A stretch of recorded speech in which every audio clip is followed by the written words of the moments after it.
enuanum afanya misronya jumana nyami besrayen obraya goya amoya muraye ebe ya efi yanara amabe ya efi yanara asitre be ya efi yanara amabe ya efi yanara adije amoya muraye ebe ya efa enyebengawa amabe ya efi yanara yanaro amoya muraye ebe ya efi yanara ese abrabe ya efi yanaro asitebe ya efi yanaro amabe ya efi yanara amoya muraye ebe ya efi yanaro amabe ya efi yanaro amoya muraye ebe seba wukara washawa amabe ya efi yanaro amabe ya amoya muraye ebe wasachima wadongana wasamabe ya efi yanaro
Unity Radio.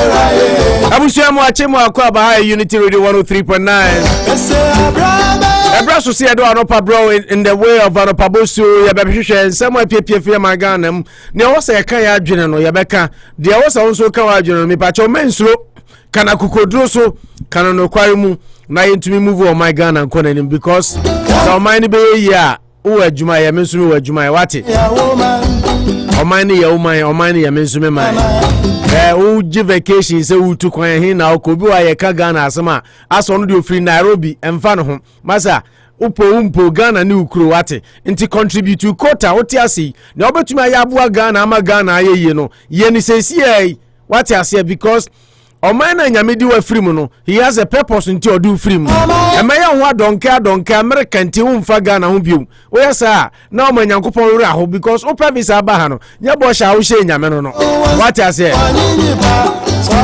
nti ya trust ni edi Ghana ho nkomo se a huni se wo so wo responsibility se Ghana ni ba se wo so be join conversation no de ye kan wo ni nya adwene na wo so kan de ye kan ofu se awo se kan bi kan ho no na wo so di bia be kan ho de achia no watene no ba bia pese Ghana kono na wo so do adwena ba na nyina ye ka bom na atumi aye oman na ma oman na yeye na se woda na me nso me da Ghana ni ye benya no wan e ma American so nsisa odo a wo edima Ghana wate because Ghana be ye a obi antumi nyama yen adi se ye ya ubisa Frances Punamani obeka cho Frances me pacho apom to say you're almost welcome. You're always welcome, rather. And everybody come on, man. Penny and Ado Dan Akufo-Addo at the State of the Nation's address at Barbetu Janra. And right, and until your map program, so you find a life. The mamu said the bear. I'm from the horse's own mouth. No more someone.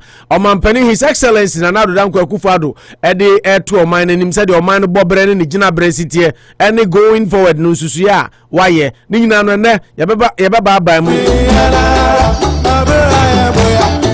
and then nipa many bedi jumai ayobia or a seasonal journalist back home in Ghana na di jumai now or sports or boy junior sabo Sports Broadcasters Association of Ghana. Sata no bobo pa and the only to make 10 minutes cry. Kalusha Boya Ufia Manucho Magandi Gaucho Margarita La Molina Mempemi Wansem.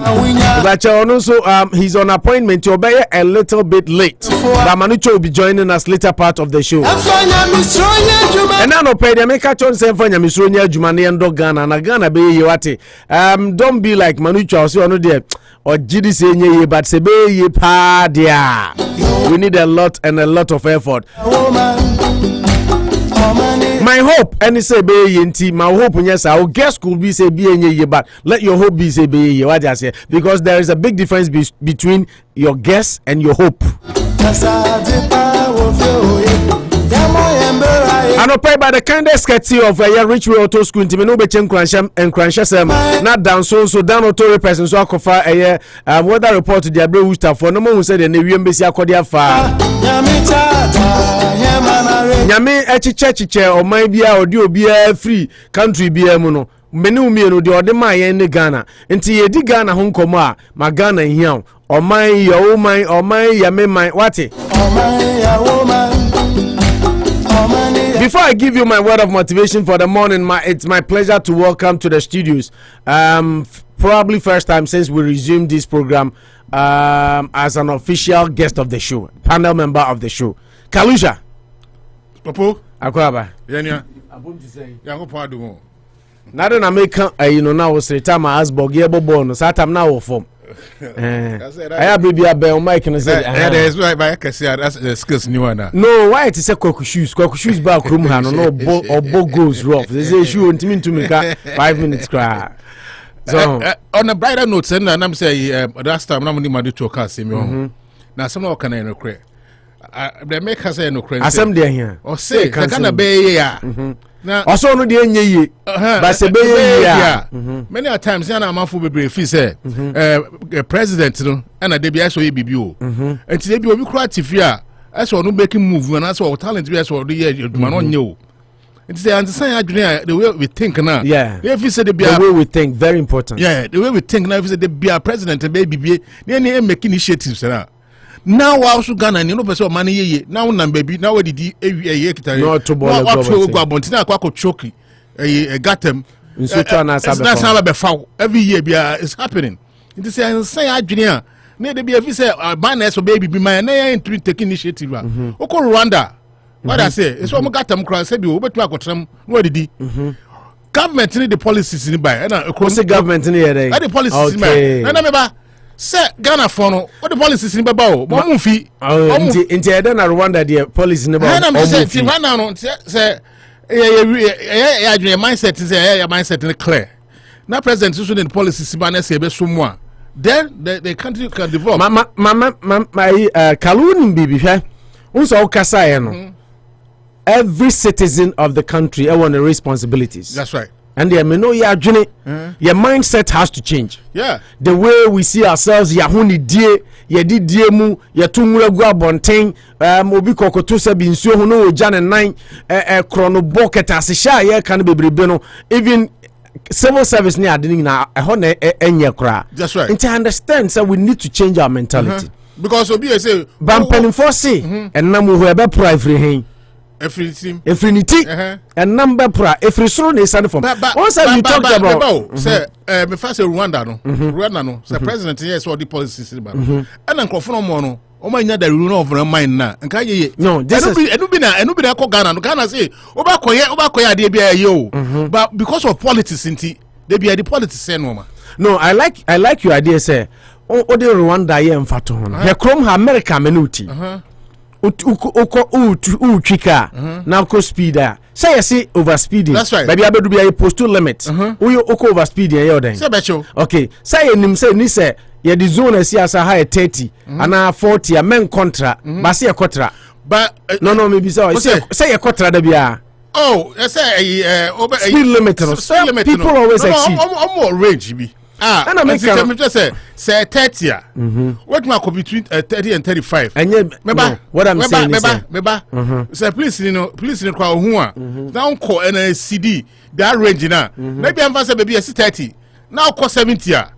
No say what no but the mechanic say is 65 range 65 so person cruise up to 70 now call manu the constant maybe so you there no maybe say maybe 70 but na 70 when no go CD but the baby is 65 now could be 90 no 100 fine but the maybe the maybe bisa ni say yes my enko over speed okrom ha period say 30 now ko 35 fine reasonably over but police bet me consider but my point is don't people exceed even say 5 now they too so so still amount for you should bear in mind say to quarter amount for to quarter don't people go beyond that they will go and I'm saying and what happens when they do exactly my point everyone so cost free no everyone say speed limit no everyone be no why you fortunate that please leave me or wait me actually me pointing in and say emra subu enipa uye nipa den obebu mraso uye nipa den ankanyame ene yentena edi ntrum ema ye mum nyankopɔ kura mraso but me point ni say ss many agents so kofa Rwanda assemble ss the government makes the institutions solid and viable so that police for yomajuma independently na obi to ball atwene who said they started that thing last year saying nsuo to a obi to enyo ayigu nsuo mu a obi twa ne video by viral minister of health was national security krakoche no these are some of the measures I make what some say. SSA, your mom Mraye Juma Ghana. Emra de Obashisha. Or minor a woman, or minor a woman a Ghana. No. So be the policies be acquired because of political propaganda. I disagree with you in general. Mr. Say, or minor a woman will be a good idea about because normally Ghana they don't put Ghana first. So you put politicians now. So it's the same thing I'm saying. Propaganda because propaganda. What I say? Just Rwanda. So the Rwanda na ba. Let me go back to Rwanda. Okay. Rwanda that's a country. Not to see any a headphone. No more kunkum. But omunya president your bio catcher say, "Inyan kambum first no, or my to see a uniform a kambum first, right?" And I will say, say I can't be man, never so money quick. This is what they have to do. And you go for quite more canoe. You were able almost all more political parties go. They were able to bury their differences and put their nation first. And I'm the run about say, I'm on for Congressman. Now Ghana, overcast over Kwakoyo. Over now, NDC MPs maybe because Mami example. No, Baba say some Mokeka and the MPP from sense some Mokeka. No. The same thing. I brought you some okay. I brought you Tama, MPP for OC. And then NDC for you. I brought you MPP from that so. I'm just Tama NDC for also. No matter NDC for Yeniana, but every time I brought you back a send it. I used to buy some 2%. No, maybe I make you point. Alusha, it's also your buyer. You should be a capable and able president or government. Joe Biden buying. And the coronavirus relief package, I could do send a house. Senator, I could do house and now Omuko vote on Neno. Republican support to Baku Republican both Senate and the House Baku support to. But once Joe Biden knows to say this is what the country needs at this critical moment, or you sue or no crop for the aye. So catch them says and anado anasa Ghana buying baby beer as I saw NDC support and some to me implementing policies there. No, yes, America. Now say opposition opposition. There's always a rebellion in every state. Opposition. One thing we should bear in mind is opposition. Say obi yadia. What I say? They should put their political gimmick aside. If they don't, that policy shouldn't work. No, what I'm just saying, the policy should work. Now, when the first say, when Akufo-Addo they should recommend them. What I said to move forward. It says, so I didn't cry now. They be criticized. I didn't papa. No, I know they may know you know too.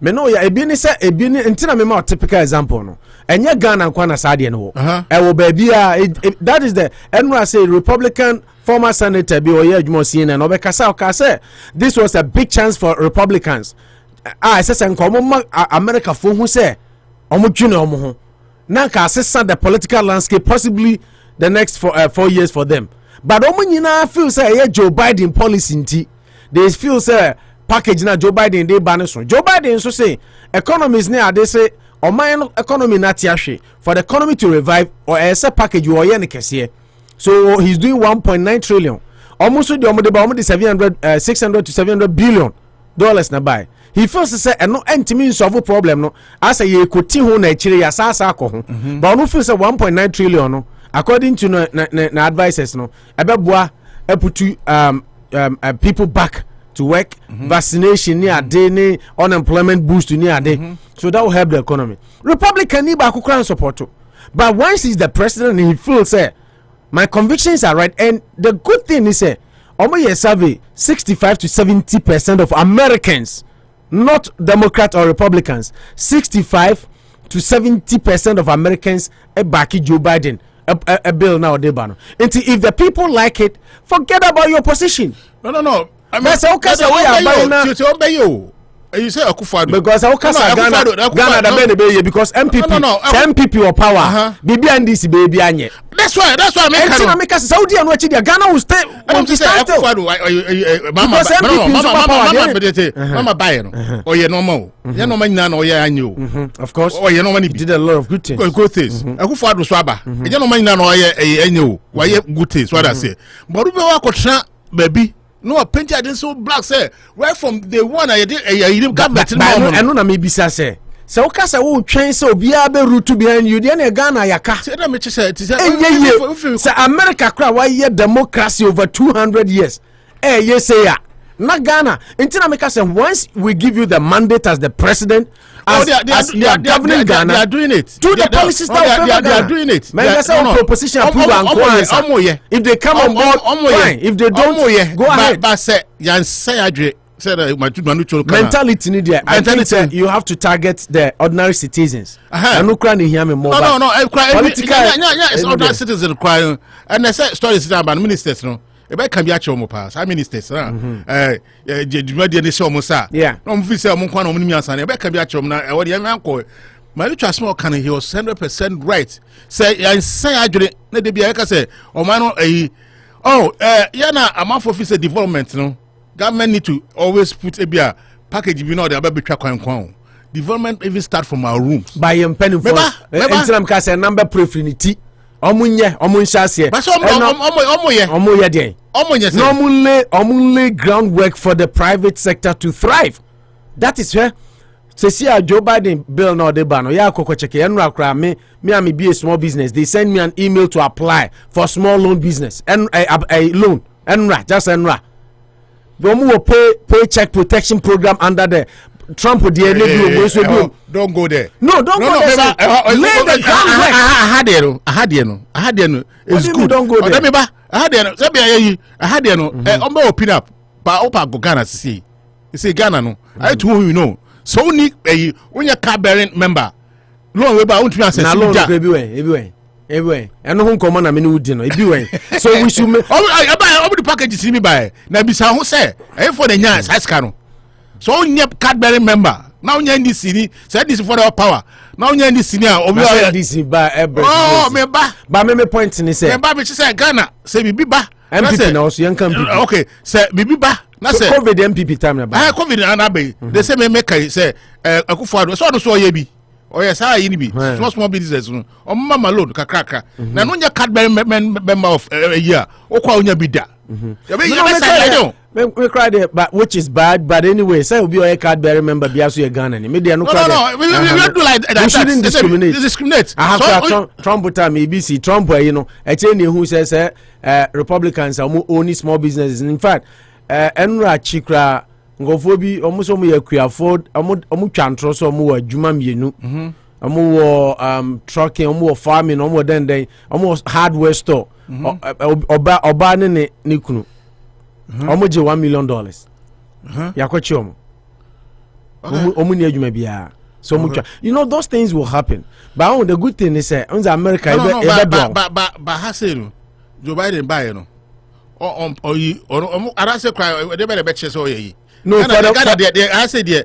Obey apply. Yeah, so your Republicans so everybody can qualify. So distribute to the states. Yeah, o qualify enquire now the documentation on munyano. What the kokomoma. You are good to go. But Ghana no, they are the wakuma cry no. They are the akoma so be sign cry no. I feel like say is Aku cry dey be ni or NDC and MPP. Where any can. Ntini nyina comes back from the top. Ntina am say number preferenity. Nti o mani dey be ye. Individual citizens as a some adwene. But as I see a static crack where police run. And pen fund your policies. E be on be kan sem bebre. Enye dey on be kan. Ome ka be kan sem bebre. Don be kan. Say yen central for me no. Yen central for kwana and side issue e be say you have to address it. Yeah. Says as a nation instead of the nation address here by. Nanka so nche ni bi bia okokoji yin paper ni bi na copy na e da ho. Enti ade a on be ka so me ye no. So that say. Na one noti ntia be ka e bia the next year no. Say the next year obesa baby em. Enti oba say e bia omo ye omo questions a e bia omo meet the press a. No ka say president oba this say you know state of being say no why ma me research na me ye no. Say no me hu say eno ma say no why na no ma de aka no ekoko si Oma be kan yo no meja hokko oma be kan yo no meja hokko sa every day bia oma be kan some the that's why me know I said yes say you bring your omo to the desk and make them accountable. No na Ghana crowd kan o say training o kan say me kwa na you Ghana crowd don't think about people and you know be the so ya so eno yo ho ba omo nya me no ye nso yeah but do yours and do it nicely yeah but central ejuma no obi ha obe stay neutral obi wo so a obe no say oyi okwa ba but say na ya say yeah adwuma no say afa etia anko tibenko na say we don't pay attention say be bo amadena na wo waso ade no mu no wo de kwakodu obi na obi akwakoso no adwiri na de bia na say no no koso na adwiri de wa yanto so covid ne ba na ba ya nyina nso ntimi nka mom kogina fa akọ no de wo ye nsa akra wo say nyina kogina fa akọ be no percentage no normal for you nko form be percentage no me no nko akra ebetima ye de okay ye number mo ye I do say ya na assassin no exactly ya ta body dey mind edumi no se be bi ato aso anti e bi ato aso ye de ato aso Oh my, yeah, woman. Oh my, yeah, me man. You need baby, I call. Na me say. Nasa de paso. Yamo yambira ye. Abusuane ne uche bibi kakra bi yebre ne cause a word of motivation program no tenasisa na fire ne ba no anse yekosa de ne uche kakra bi reach auto school na see family as a word of motivation or say grow through what you go through mawie grow through what you go through abrabono de onam mu bia manu enyini wom grow through what you go through. Don't die through what you go through. Mbacho what I say? Grow through what you go through. Do not die through what you go through. Ebro ukodua na ad ni shefoma. Ebro a process ni say ebe pro na nani afifi no wa phim asase no wa pie soro no wa ba eduru bi no wa pese na wa boba na ya twen na wa nyini na ne ba na nyini na ya kobu na buru na ya drive na de bia ya banku ya de bia ya koko na de bia ya dokono na ya wibi nso saa. A bro doesn't die even through the processor or the be sorry nyini awo ama me ne wanya biare enti na de me na wo che as my word of motivation is say ne wona mu bia emma eno enkun. Grow through what you go through. You might be going through everything inhumane, everything difficult.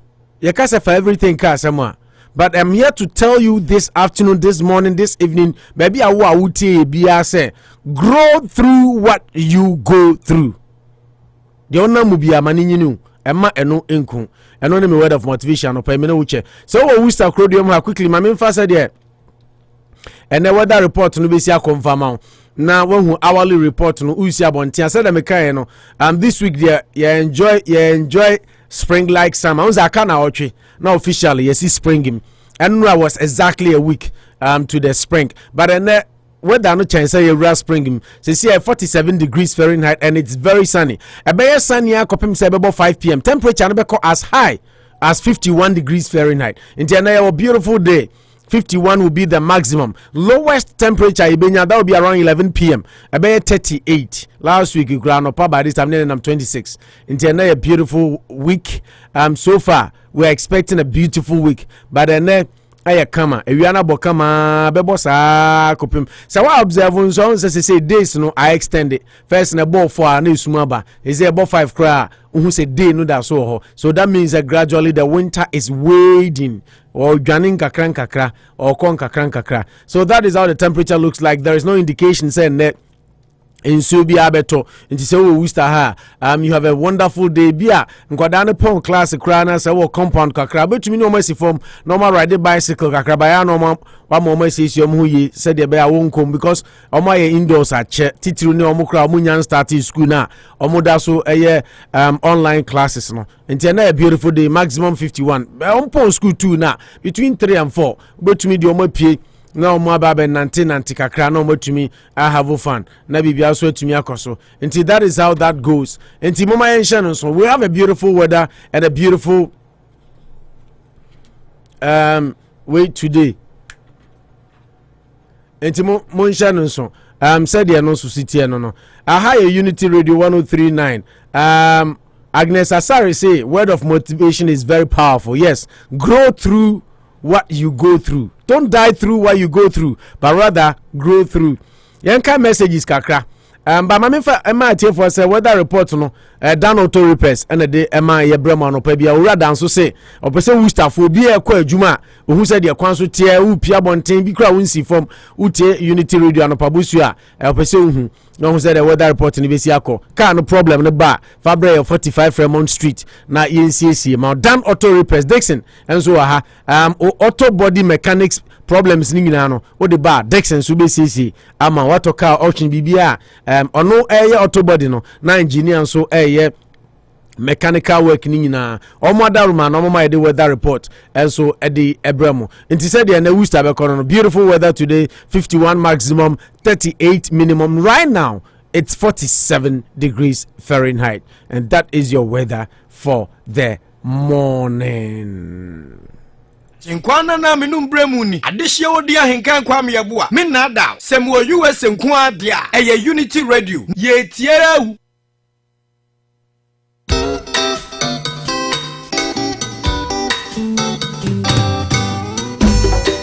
asampayetia obanyansafo so wo munubia wanka na asam tema futu sam kakre wa asopeme yo kofi ya woman omani ya mama enyi baby akọ bọcha ya warenyi onsom wanini pa asade pa wo fe oye ya mo yembera ye ebe ya ifuyana ya woman ya mama na adiwa ya no ra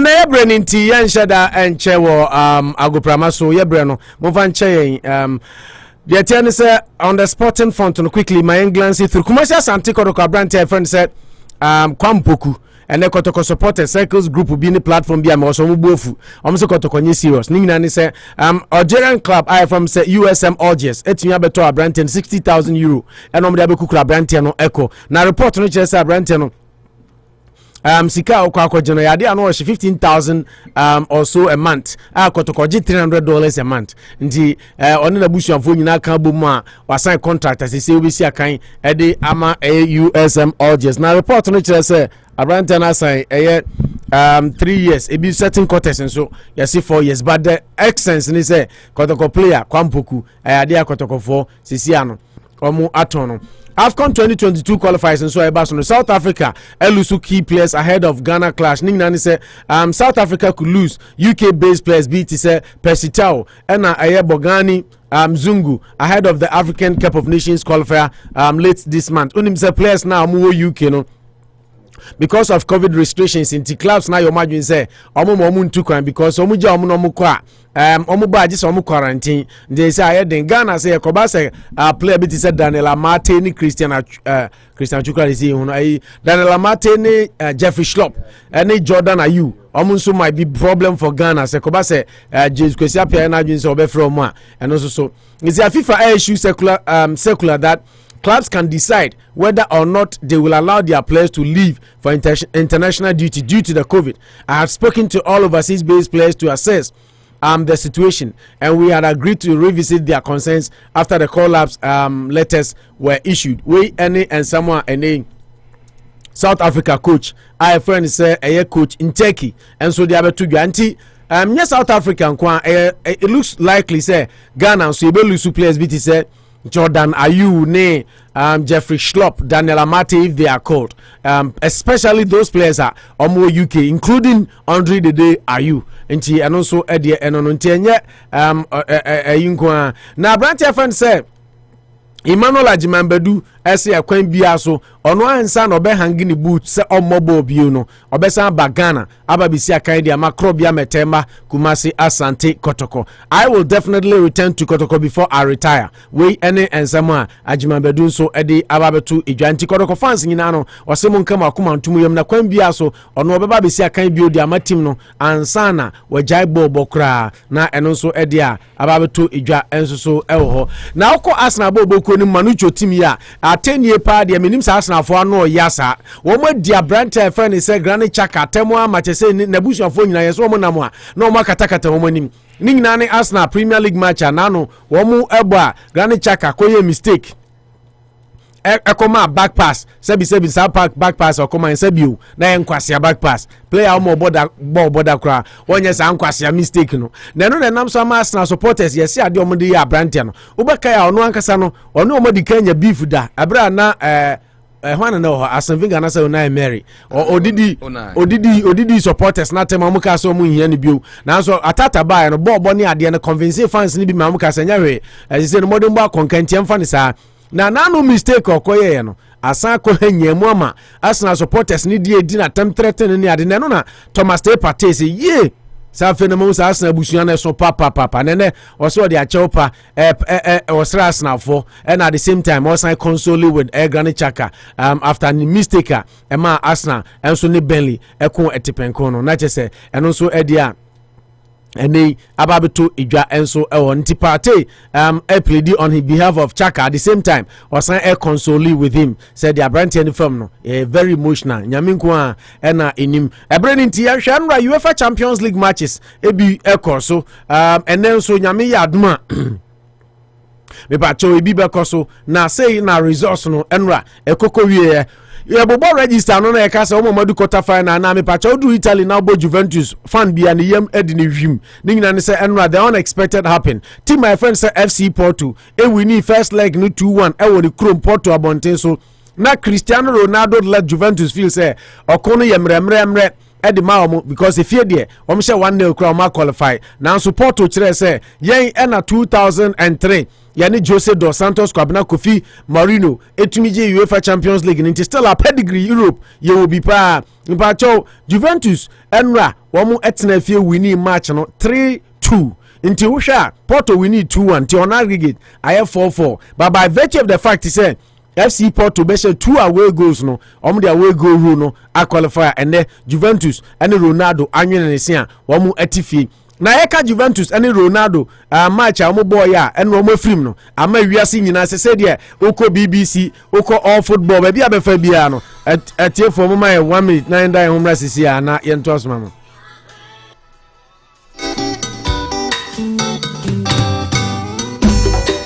asampayetia obanyansa fuso obunubia wanka na asam ze mafutu sam kakre wa asupeme Kofi, oh man, ya woman, oh man, ya mama, yenyi baby ako, wacha ya wareni, onsom, wanini pa, kasadi pa wofioye, ya moyembera ye. Abusa form fanche show no yan ye produce nti drum bia na ya information figure na ya kwa ha na ya kwa na ya dan ho ba. Ne atia ne sesi idea, ewiase nyina I in shock.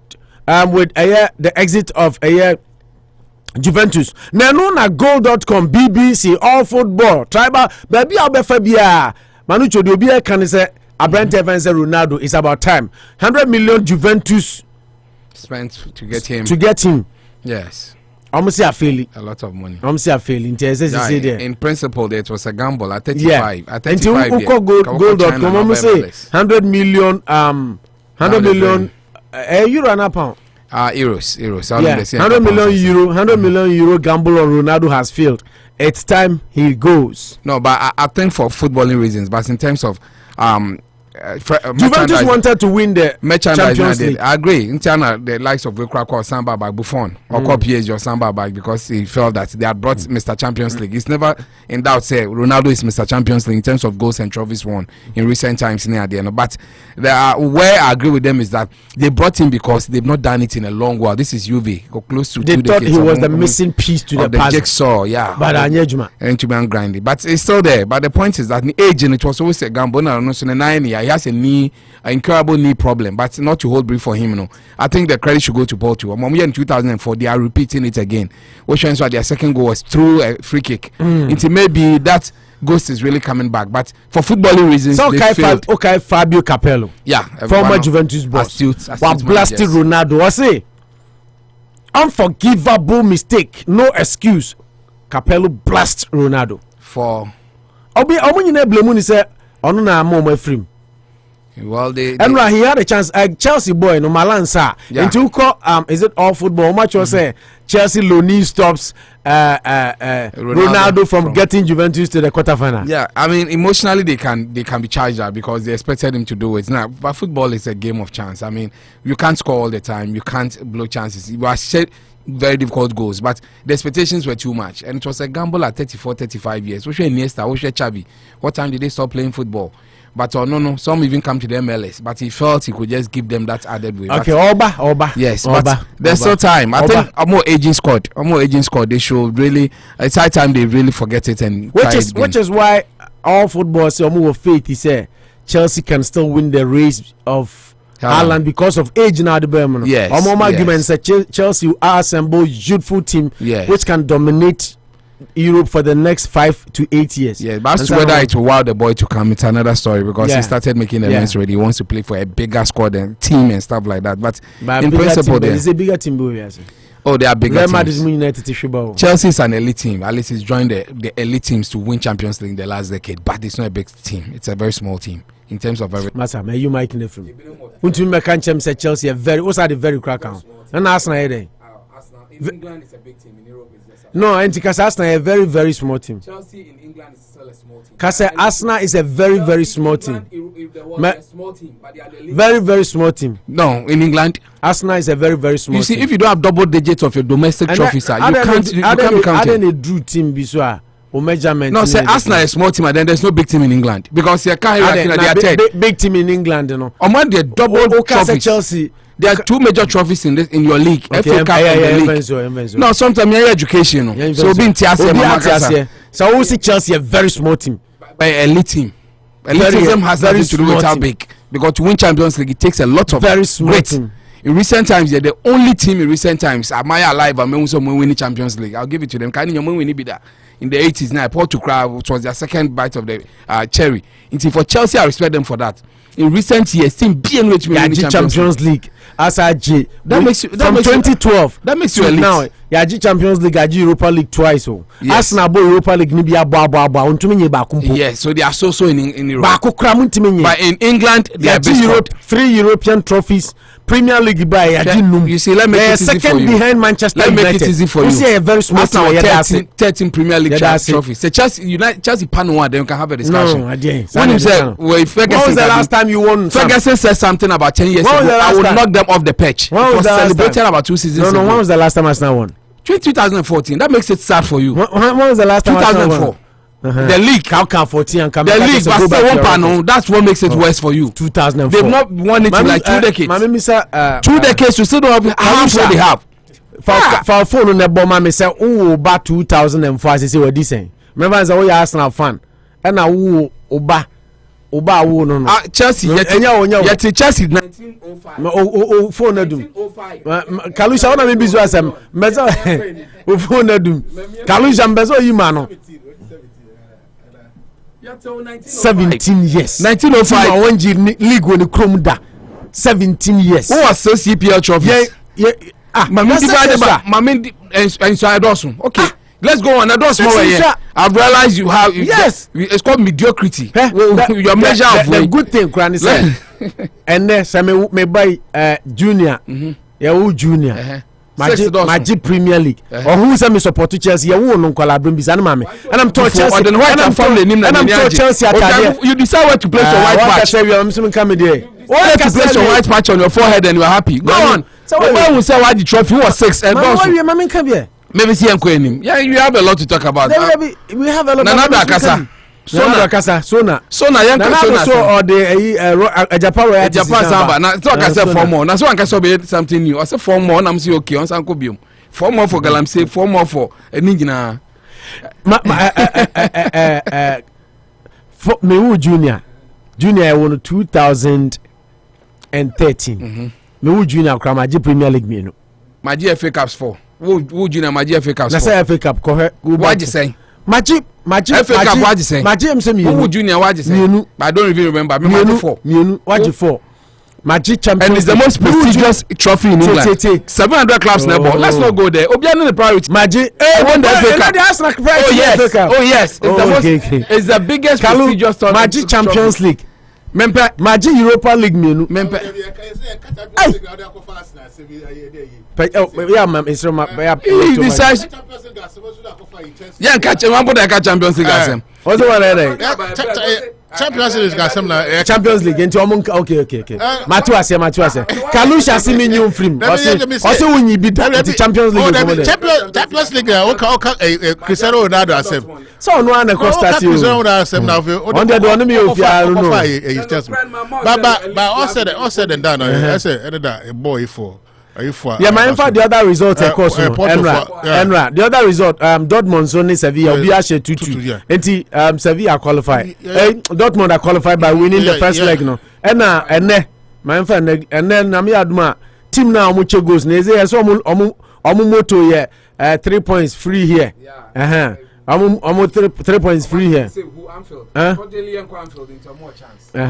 enti why lucky yeah enti Liverpool ni Leipzig Liverpool in Leipzig and a PSG the match of the day Liverpool the match of the day the match of the day PSG but Neymar has been ruled out yes but he was already out in the first leg and Mbappe did the trick until let's see say one coming back home one Laporta right when the winning presidency you know yeah, one Laporta. Yeah, one Laporta. Was there 2000? Yeah, was there winning presidency? Was say and before media for them. It's a done deal. It's a done deal for them because I want to make a show. I will call my best for. My be down 4-2 to 4-0 to 6. No, more born come no, but still. And only born come. Referee Ukrainian. Referee is you almost. It was there for everybody to. No, but you see when Messi is on the pitch, nothing is guaranteed.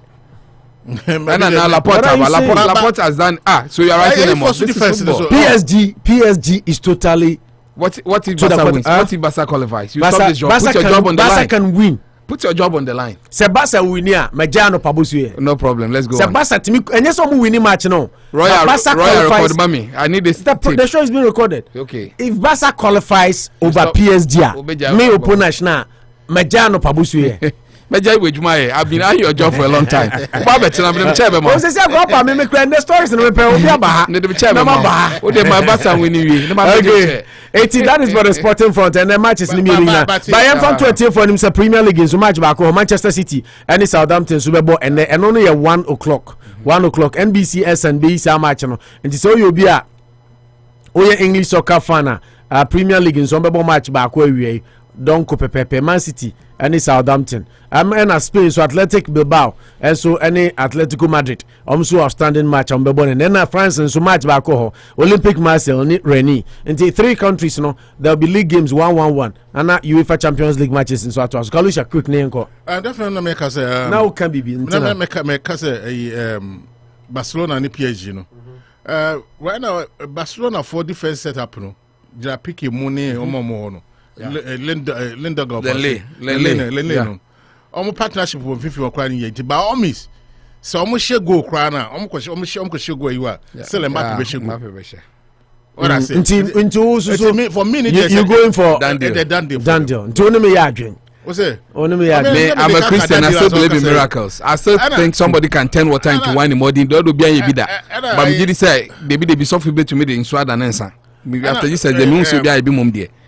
But I believe in it. That's a bonk of abaso. Okay. That's a boy porto for abaso. Because Juve fopa home. Yeah. But Pepe. Yeah, Pepe deserves to start. And I'm coach so say. Yeah, and I'm Malansa. Ono na ama sisi Ronaldo who aba aye he Italia mu dina tam. Ronaldo, I'm say free kick na akwana boy no. Yeah. E find nasi o. Or e find nasi. So and ono answer nya chances say no. They had some good chances yesterday. Yeah, he had the big crowd nya free no san ko head ya pass you said so pem say onam na emre. I mean that is we are contributing to but sad is say na dey be o but say away for the bar lives for the bar some go quarantine for 2 weeks into born Puskas about Spain Liverpool ajatum ti afine away for no okay say omofi EU England for nefi European Union to buy England there so quarantine for 2 weeks so football should stop yeah exactly Nti I understand you should have been at Anfield, but for some home away from home. For COVID reasons, which is why Chelsea ni Atletico crown come on Bucharest. Okay, I will bring the rest to you tomorrow after the games have been played. But Manucho, na anra Mampenida sorry, Mampeni foforo. Say ya now anano now can that say exactly. Exactly. So it's a new government formed. Na bedi echiri. Oni abamba bin dey na wo montem. Omo beef bi ana. Beef bi won kai. Emo the Ramatu. Yeah, because Enra was akoka sa de no biem. That we no said na meet your dignity be na wa ha na girlfriend de Ramatu. Debi o so obo say a second lady na NDC for no kokos sensations Ramatu no ka say no mom dey so nim so bi girlfriend de Ramatu dia. I know business when na dignity be na wa ha the girlfriend de Ramatu. He had to create a joke because also no create confusion first. First time no koka say first lady Ramatu sorry. About Samira. Also, no, if you're not into trivialities here, Ghana for them. Oh, yes. Now the State of the Nation's address or command run. A whole night tipping point. Exactly. Yes, Baumia girlfriend, Baumia second wife, Baumia girlfriend, Baumia second wife. A honor kwan, I will be a do. A 7 day here on mine and idiot. Now, do I see a dependent paper to church or two? There's a question, you have a question. There's also a church on your kind of action. Will be a caravan. That it tells you what I mean. Maybe it happens. There will be some low points and but Ghana, because you hear that Agyapa is coming back near the end. We should be of interest to us. Okay, we'll get into the details of those stories. I have Unity Radio 103.9. Bushamama in try on to adia bako minumra. Yaba na fe the politics. In some na anra mampeni nanado danko Akufo-Addo kan ye. SONA State of the Nation's address. Emu nchiremu ene de esesa otibia. Yedini na ebro. Yemfa da kese ema enyumako ya omota ye chi. Raf G-Man driving school eta ye chi. Oma driver's license Ghana ni ba obebo oti kase bia otibia. Okahu bi ene di dwumadi bro. Sanso ena yede aseda kese ema Anochi cold store. Ena obi sa manu jobeka kira fish ase e friend golden Pompano. Yeah, golden Pompano. Yeah. Ubenya bi na ade aboaduane adi. So na uba dan oto nso a na wasisi uka na ma onu enyumako do so yentie nkrato ba ko mienu bi na ye na ye homra ye ba na ye de akara nyina to so State of the Nation's address. We'll be trying as hard as we can to also link up with our parliamentary correspondent na ye bisa ne say mrasebedwefo titiru ne the minority caucus. What are they saying after the SONA yesterday? Yenkoton ademra Okwanso Jojo, Okwamwatre, driver move! Driver, papa de was driving. Our Raf G-Man driving school, LLC. Sasura Kran, the Sura Boto Kran, the Sura Krakon Sana Sura driver. Now Raf G-Man driving school. Wobba Shia driving. A British be now when you're driving Musha Hunu, Abaya driver Nimapa, and you're driving documents in your Precope. Every side, director instructor, Pastor Raf Ajaman. Cover by our dear Raf G-Man driving school, LLC buyer. I a professional driving teacher, the instructor. As I a pastor, what experience what driving, what I want to was here. I want to tiemu shehunu. What over fat driving mu road test. Now okra posh casa and you full air condition. Now what fat Raf G-Man driving school more we abaya driver no. Was I register under motor vehicle certificate? Raf G-Man driving school. Our cars papa what they man renting for road tests. As I evaluation and bookings. Anyone I want to pass a permit. Pastor Raf G-Man. Our 22 years driving need teaching experience. Actually driving. Our maybe to say Germany, Holland, France, and USA. As I am be wakasa hudu. Etikasa bi a wopese fanchira wade no wode be kire wo say English o say French say German and Holland kasa ben ade na gia kwanchira de so yi na ne director ne instructor a otwa Raf G-Man driving school LLC ano Pastor Raf Ajaman eni kita ho ne be sua driving nyam experience fra cell phone 774-329-3271 office number 508-644-0651 fax 508-644-0654 Raf G-Man driving school LLG Ewo 129 East Main Street Unit 6 Webster MA 01570 Website www.rafgmandrivingschool.com Email rgmandriving@gmail Raf G-Man driving school Cobra Sumbiem ne Cobra Jojo any niswani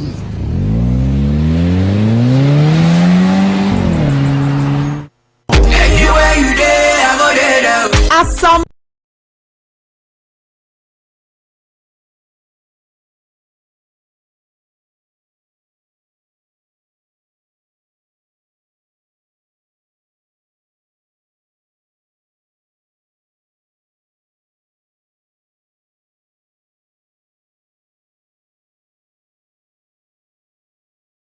ahodoɔ ne ɛnam free Ghana ne ebibre mu aman ahodoɔ ebedu Worcester ha no yɛyɛ ne kama ne yɛtɔn fofofo ɛdeɛ na wo pato ɛyɛ adwene akranteɛ akokɔ anaasɛ turkey a yɛaho no kama kobi papa bi ɛyɛ dwanam akokɔ nam ɛyɛ fish nantwinam beef ananam bia a wopɛ a yɛahyehyɛ na daka mu kama no ɛyɛ Asamas Trading ɛna wobɛnya no ɛno akyi wopɛ koko bayerɛ anaa bibia yɛde no aduane wɔ fie a Asamas Trading ɛna ade w'ani bɛkyerɛ na deɛ akɔ no na ɛde wɔ mu ne sɛ wɔn mo nneɛma nyinaa yɛ fofofo wobɛtumi de EBT anaa food stamps atɔ nneɛma fofofo efiri Asamas Trading ɛwɔ 1084 Main Street Worcester Massachusetts wɔyɛ adwuma firi anapa nɔnwɔtwe ekosi anwummerɛ nɔnwɔtwe juada kosi memenda bia enti da bia pɛ sɛ wodi dwa no wobɛtumi akɔ Asamas Trading anaa frɛn 508-796-5117 anaa 508-615-2097 Asamas Trading yɛma wɔdwadie yɛ fofofo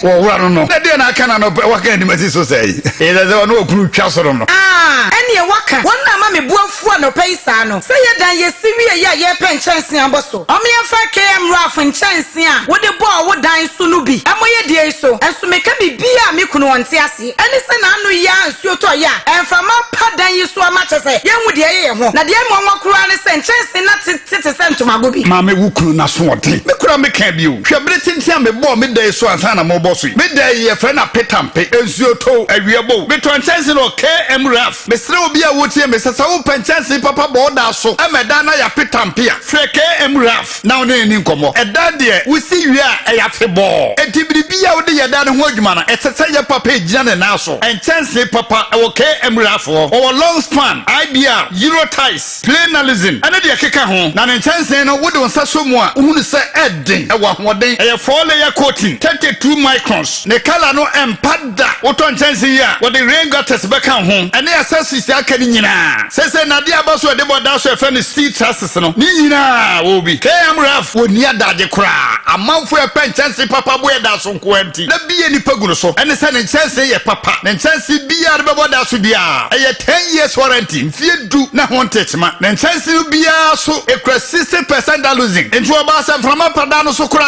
Asabi bo ne na ni yie. Dati biya kada de benwuna hamo. KM raf ne office no wo fuma so blue gate kwanta ho wuwura mu no a. Abrosesia no heye nifa so. O wosoro ho. Ne numbers ne ye 0549 315774 ana 0202 154132. Sauto KM raf chance ni bia. So de kokuma se ne potamu a wo se wo de case ka de chew. Afa wo ko hweda no estimate no so wanye hwe. KM raf roofing. Ukoto chance wo boda so a. We need case. Hey, hola la! Worcester this year, muntie me na dia dia sendena. Se de ni mo no chi trading dada. Se Ghana ne mabapa nyina fie ni ho no. Saa no di costo yin so abreye. A wo benya all your frozen products. Me kala me jadian ye wo fish ahodo nyina bi. Ebi ne tilapia, kruka, red fish, golden papano, mackerel, any fish ahodo nyina. Anochi costo be ma panchi na bodwanam ene na ntwina ma anu so e depa me cha fresh one pa. Entekabia ye rubians wo benya bi wanochi store. This is said, I confirm open chicken thigh, chicken legs, akukwa ni mu ani nyina. Anochi trading, ebe mo kama pa anusuo de. Open turkey tail, ubenya bi ho, open turkey na kasa munsu a ubenya bi ho. Na me de na confirm ne kwa ne kumi. Anusuo de ye Ghana nsa no pa. Hey, chairman, and say Christmas holidays e die ni die. Ye ni hawo. Ye ni ye outdooring. Any parties ahodo ye be here frozen products na. Ye how to acha. And now we so say you wait man na mo kama na be ma so ko ya na de ko ye wabiane a Anochi costo be ye bibia kama ade amawo shisha Anochi costo e wo 54 and 58 Hamilton Street, Worcester, Massachusetts at Traffic Market no so wa. You can call us for any reservation and clarification on 508-304-6768. Anochi costo na Jack maybe we can see mom tilapia nkwayo na mi bo biache buying it when you like a jump so buy na me kaya inflation crash on me boss in the end masa enye ho boga ya ho Ghana sanse kuntu hwa na chia na eko afisem ho hia papa ampa otena bro kirache de na eko so wunchi agira watie Unity Radio dia en kansa ase timen ada edam frama mu se yo Unity Radio killer bia dadi. Okay, Unity Radio 103.9 Anopa Bosuo na Bosuo for mamu nyina akwa aba yekoton ade kakra yasan aba Manucho Maganda Gaucho Margarita wa ha sanso na menu abema e friend say Kalusha Boya enso wa ha ye be justice to the behwe na justice to the stories we have on our desk this morning na ohwe ne ensama ye bebubu hu na say the nra me kan no basically at the State of the Nation's address, which was delivered yesterday by His Excellency, the President of the Republic of Ghana, Nana Addo Dankwa Akufo-Addo. Na Nanado and some of the two Jano highlights nibi except nibi said the Bruni Bekano any say open your eyes, you will see our factories. Manucho free Ghana and Chai. I'll be getting more from Manucho on that. Akufo-Addo expects Ghana economy to grow nearly 5%. In 2021 I know ya idea e be hwe na ya hwe idea ba kwa na ado so akasa Ghana e be electronic medical records system deployment underway. As I say Ghana say bia yemfan say wote bichim wote takrade wote sehwiyo so wote kumase wote nkran wote hohoi anase koforidua so humba bia say wo yare wo kumase na otu kwan bankran na oba hospital. The doctor should be able to assess your medical records. They say, you see a no electronic. They say the krumha. Nanado says it's already underway.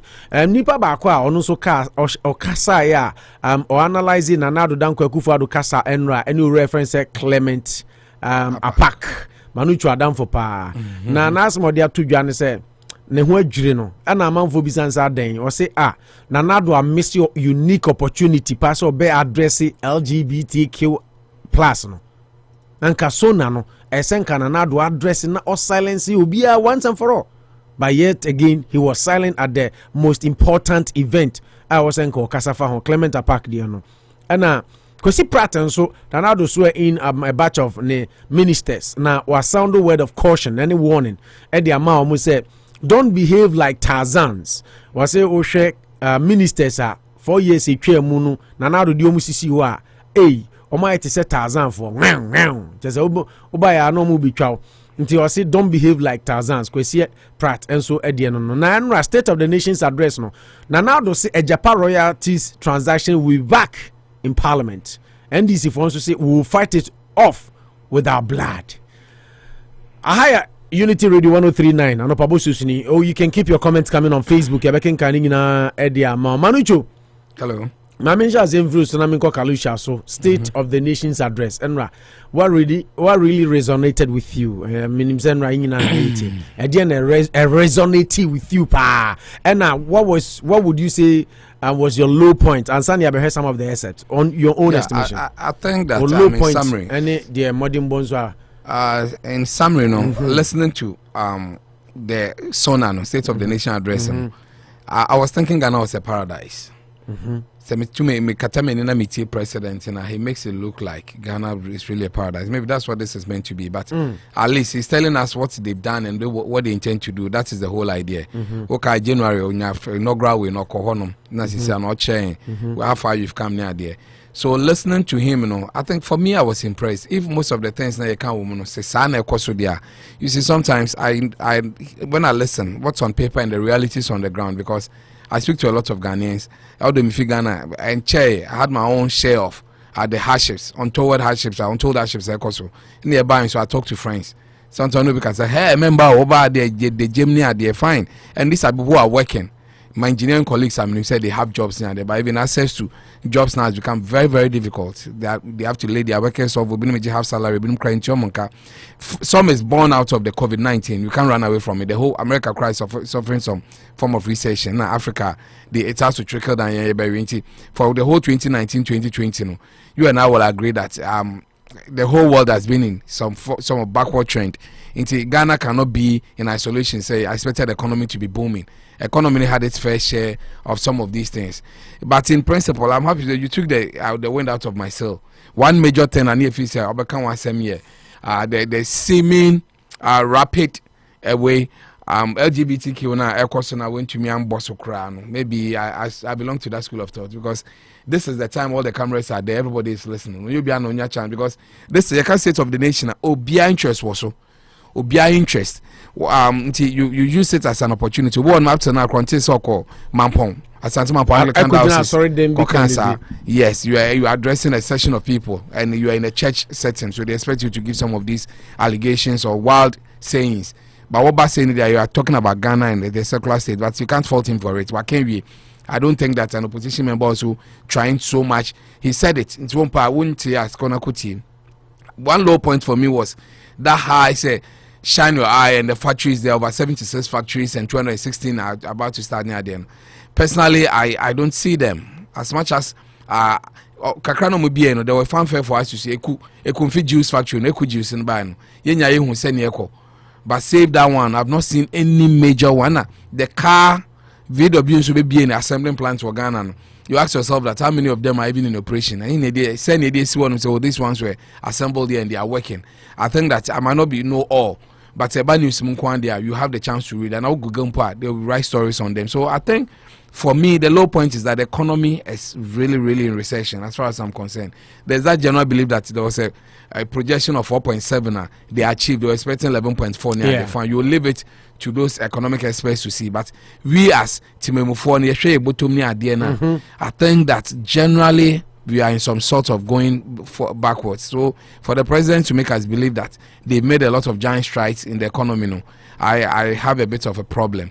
Maybe the high point for me was the COVID-19, because at least almost the second batch of vaccination dose, from India to really come. Initially there were a lot of skeptics, but I think Ghanaians are here. So baby crap people are really understanding that fine. For the first time today, even sampling and Peace FM and now news, so people are now eager to take it. Exactly. Oh, and he spoke about the year of Rose too. Peace FM carry report about street lighting in Ghana. Reason why sometimes I was so happy with that. As a student of civil engineering, your friend road furniture, illumination is very important. One of the major ingredients at night, accidents, poor visibility. Cars when the light na papa no san hu nanim no san travel at speeds of 80 miles per hour near there. So always be there Sunday and na dey go car kwani, then there are potholes. We see the hazards in Ghana in terms of driving are more than necessary. Accident there beba, but more often than not, they been a see out of the blue. 99% there are hazards on the road. It be a break, even a failure, and also say pothole be an be no crossing, all these things. So you need to eliminate all these potential hazards to be happy. But I think roads in Ghana also came to a standstill, maybe because of COVID. Sino hydro deal, because you sit back and ask yourself, Accra to Kumasi, why should that road not be completed? It has taken close to over 2 decades. Before time they started that road, fine, it had its own fair share of issues. But then fair share of issues, needing.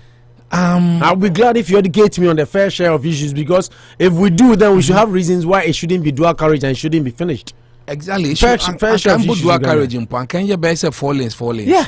Because but at West, 2 here, 2 there, with a very good median strip, I can't share each other. I think I Chroma say any place over more than 50 miles per hour, there's no way they only draw 2 red lines on the ground. Say we a separate road. You can't pay say maximum 35 miles per hour. Because car be between a problem. Now baulemu. The first problem needs same tier. Some engineering, some financial, some say because Pokwase there. Some change of government in there. GPS, Ghana GPS. Yes, now yes, but then I make sure some of them, because you don't have a blueprint. Corona, you need a blueprint, say national policy, say any education to be about no share your pay. Because change of government will be proposed and get a 7-year term, because social 4 years and about within this the presidency is almost a year through, and I say wakone nim kakra but final year no say akwato abebium nti wo hwa abana year adwuma within some 2 years, and no say if there's a change of government are not so bad after you be hwehwe near mem na road na started. That road started in Kufuor's time, if I'm not mistaken, sir. So we are counting no less than close to 15 years, if not 20, because we share that aspect and it becomes a bit more worrisome. that even we sit here today, you can State of the Nation address, and it is a major one that most of the roads in Ghana have not been done. So for me, the vaccination was a high point for me.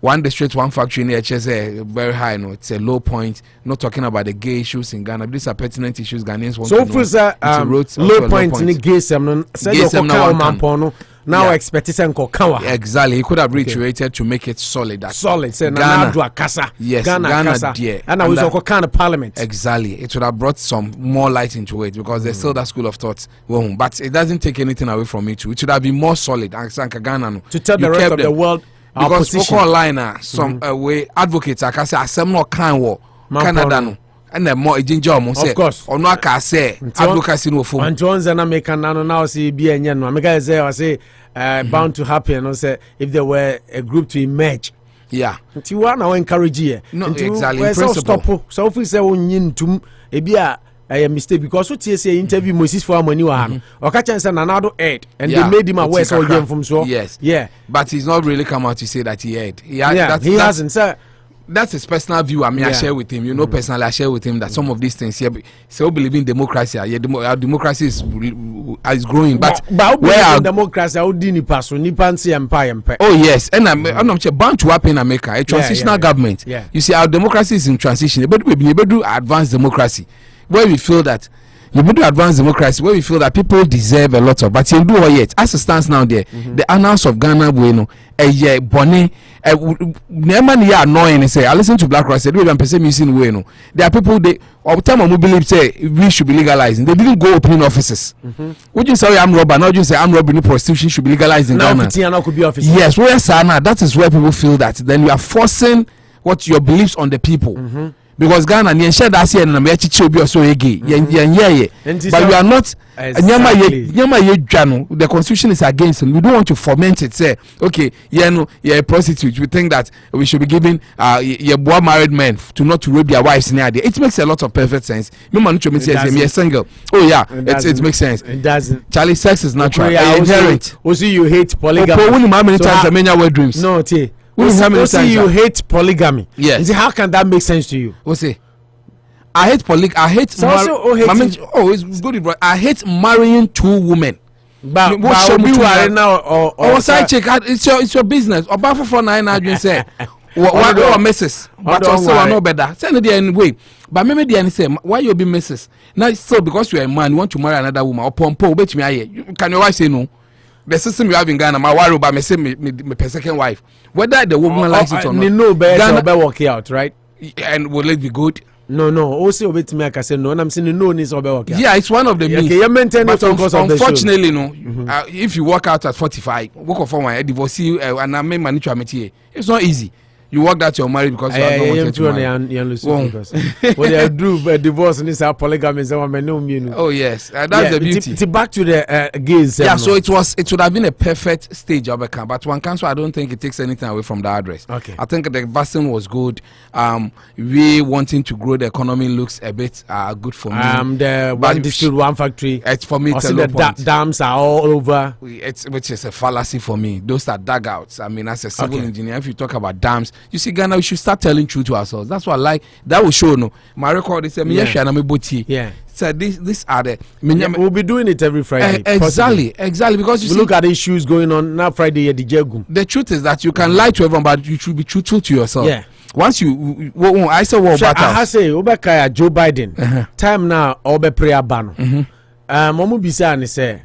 KGC here, we see Donald Trump teaching for magum near secretary of the exactly. Who now build here? Only Obama, Monam and why do you blame Trump for it? Coming to continue to do intended purpose. Or just to me say it was a mistake. Even with the criminal code name, criminal law, omo yen such a na chichi tuntum for more. Okay, he did admit say. That was one of the biggest mistakes they did make. Yes.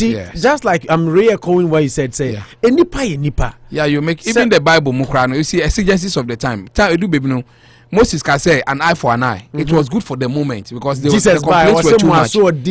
No, yeah, maybe that time, no, we share maybe now him say as a son, this is an unnecessary. You tell the truth. You felt it was good at that time. One district, one down, one factory, one district. Yes, but it be as due to this days. You tell the truth. It was more like going to corner a woman. Or can never be bra. See, that's the reality. And people before now they should believe a reality that Ghana has a big problem because you are not being truthful to ourselves. When your highlight of the day, Jeremiah Obepon class, I am American highlight of the day. And the way Menganza, we throw light. Yeah, where Miss Summaries, we throw light of the day. Yeah, Mamenko Minu Abema Kalusha, and State of the Nation's address. Onya Daji TV. Yeah. Dear Nabekasa and Anado Kanya, ne high point pa. And what would you say, sir? My country ni hope. And at the end officer na a low point. I also say now say Bianca Nanado can was my one can now can you officer at 9 year a low point. Yeah, Ben Mike. Remember them who said some of Kenya a fanfare, a daily fanfare on bay. Every year be a omobabe. You're hungry. But said there. Oh, now, and say, I'm out for my first vaccine. But for me, media, Mr. Fanfare. Now, Miss High Time say, until someone another can't be bringing now. Every year be until we say High Time say home. And Kofana election time on buy more research. No, maybe data research first journalist. What I say? No, 5% now I can say the growth of the economy. No, yeah, this year we anticipating. I'm anticipating. Almost almost dear. Oh, na media landscape no. Almost more a year friends say. Sa coverage no. Now go for say president say the parameters are how they the 5 the 5% growth no. And almost all the more parameters. Oh, well, every time you are cancer. No, but I said growth in the also this year. This year we are now in March. Yes, I say the economic growth. You don't need data scientists. You need all you need is to have the figure we have now to the end of the year. No, the economic growth. No, those figures, no, those figures na where is it coming from? We pay independent. What am I saying? We pay independent. But I say if you're economic world or not necessarily senting inflation, it means a job loss about where. That's what I make can say. I'm not Munji Ghana institution. That's what I make can say. Yeah, every year no. So elections time be bad. Yeah, nyankofo. Omokoye projections. Some projections you know. The data and then no ma so ya kwakoye you see. Me person journalists bi a obe no bi a mathematical inclined. What I say? What pet policies office say government na year oye no. Say no my and before then a crown year no say statistical the data there. Obi ko bet my year be in the 6 months coming from March up to maybe 1st of September. No, it's it's measurable because NDC have economics. We have neutral people who are giant economists. No, but you see, I agree with you. Yeah, more modern coverage. To sense, say, Nanado seek economy be grow by 5% by the end of the year. By mouth. By mouth. Bizarre question. Say ebedru ho no. Nanado beka say 5%. Ebedru na economist for na sheda say the economy was like this when Nanado delivered the State of the Nation's address, and now it has grown more than 5%. Is that why you are? That's what I'm saying. That's what I'm saying. Oh, no, be cousin Mrs. Beba say, yeah, they say this. No, they are better. I said, economic growth there. Apart from even Ministry of Finance, economics, whatever, no. World Bank, IMF. Obi akoko tran baby o. And also any research. Or the people akoko trader na ehun aye yibo na CNN for friend beside say. We thought said this man was doing good. But was also a normal saying now, why? A dear Ben, I'll put it in place. What I say, no question has to do with measures Ben and another indicators. That is right. Indicators, it's indicators, parameters, indicators are more than actually said, or money bet me a group 5%. At the end of the year, next year, Baba say, maybe you cry a 7%.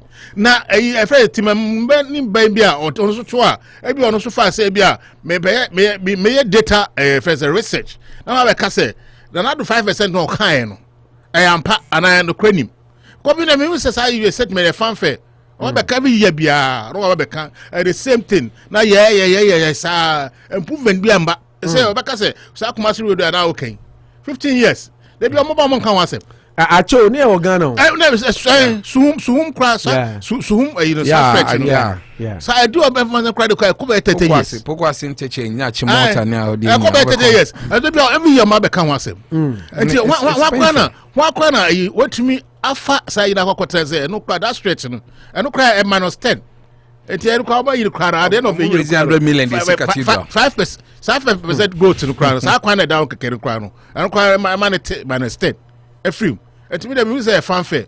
And some of the Ghana phone, Yasmia de Edo. Po, Yasmia de Assembly of a campaign for some rhetorics, man. That is straight. I said, and I'm beginning by our candidate, and all NDC by our candidate, Omunyashi.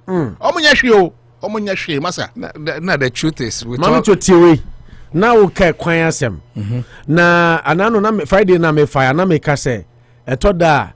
Manucho ni nim so oka asama betumi aboy echi you know what they do, they attack your character. Yes, o character manucho kra na no anyisi and your friend and to bon say yeah message now they ban even though message near powerful no omo destroy the source of the message. And George Floyd wu no yes omo pick and they pick the third jury. They say omo be call na seven no be call police no mama third degree second degree manslaughter and hwan na eno CNN ene no achi nyina ka ene ne lawyer ne kasai ena o ka say video no a ewiase nyina hu se police ni ede ne kotodwe ne konsul kunu no judge will look at this video and not find him guilty. The shoving policeman not guilty. But the only thing that enipa to me yeah, when they feel that they are guilty and they say they attack your character and also your integrity. And that is what the defense attorney has started doing. Say, oh now Floyd Nankasa what you say why only police for Ukraine Assam 2005 or you say so they begin to stain your character to tell the judge say because of this intina say see onokra no onye papa afi we woni omunya say inti I'm just saying this to make a point. He said I agree with you. If why you can simply Ghana but omuma ye nyina ye gidi se Kofi you a con man you say but listen to what he said. Look here, my friend, our problem is our leaders. You remember our great grandmother? Yeah, Santwa. Did she depend on World Bank? Did she depend on Abrofo? She didn't. Right? And you change Oduman Kumar Tradion Pong, Woso, Otutu Tata, you know, Baba Bibi Baba. You don't stand up for your rights.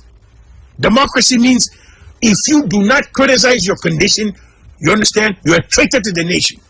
Go see the council. Go and see the people they got there. Dr. Kwame Naminimshi, he's there. Professor Dr. Mwasam Kwana Mishai, he's there. Dr. Professor Emeritus Kitwabiana Miredi, he's there. Nana Kuntumpo the first, he's there. You know, Evangelist, Bishop, Asori Sikakwana Miria, they are there. You know, they don't do nothing for you. We have no water. We have no light. Look, a small road they're building, they can't do it. From Accra to Kumasi should be a 4-lane highway. Asemana Okano. Yeah. So, Kofi, what you say? They can't do anything for you. Umbeka they don't do anything. Accra to Kumasi should be a Anopa, Mama Odin Kofi, what you show you. Yeah. Oh, yes. When I go for buy, Kofi, two major cities were Ghana. Accra to Kumasi should be a 4-lane, 2 highway. This is Suhum stretch, you know. Yeah. Suhum to Saum crying 4 months as 5 months. So, short you. Short is some day quite I did by every Jeria person. Yeah, I don't mean so. No, that's a Kufo start here. Kufo start here.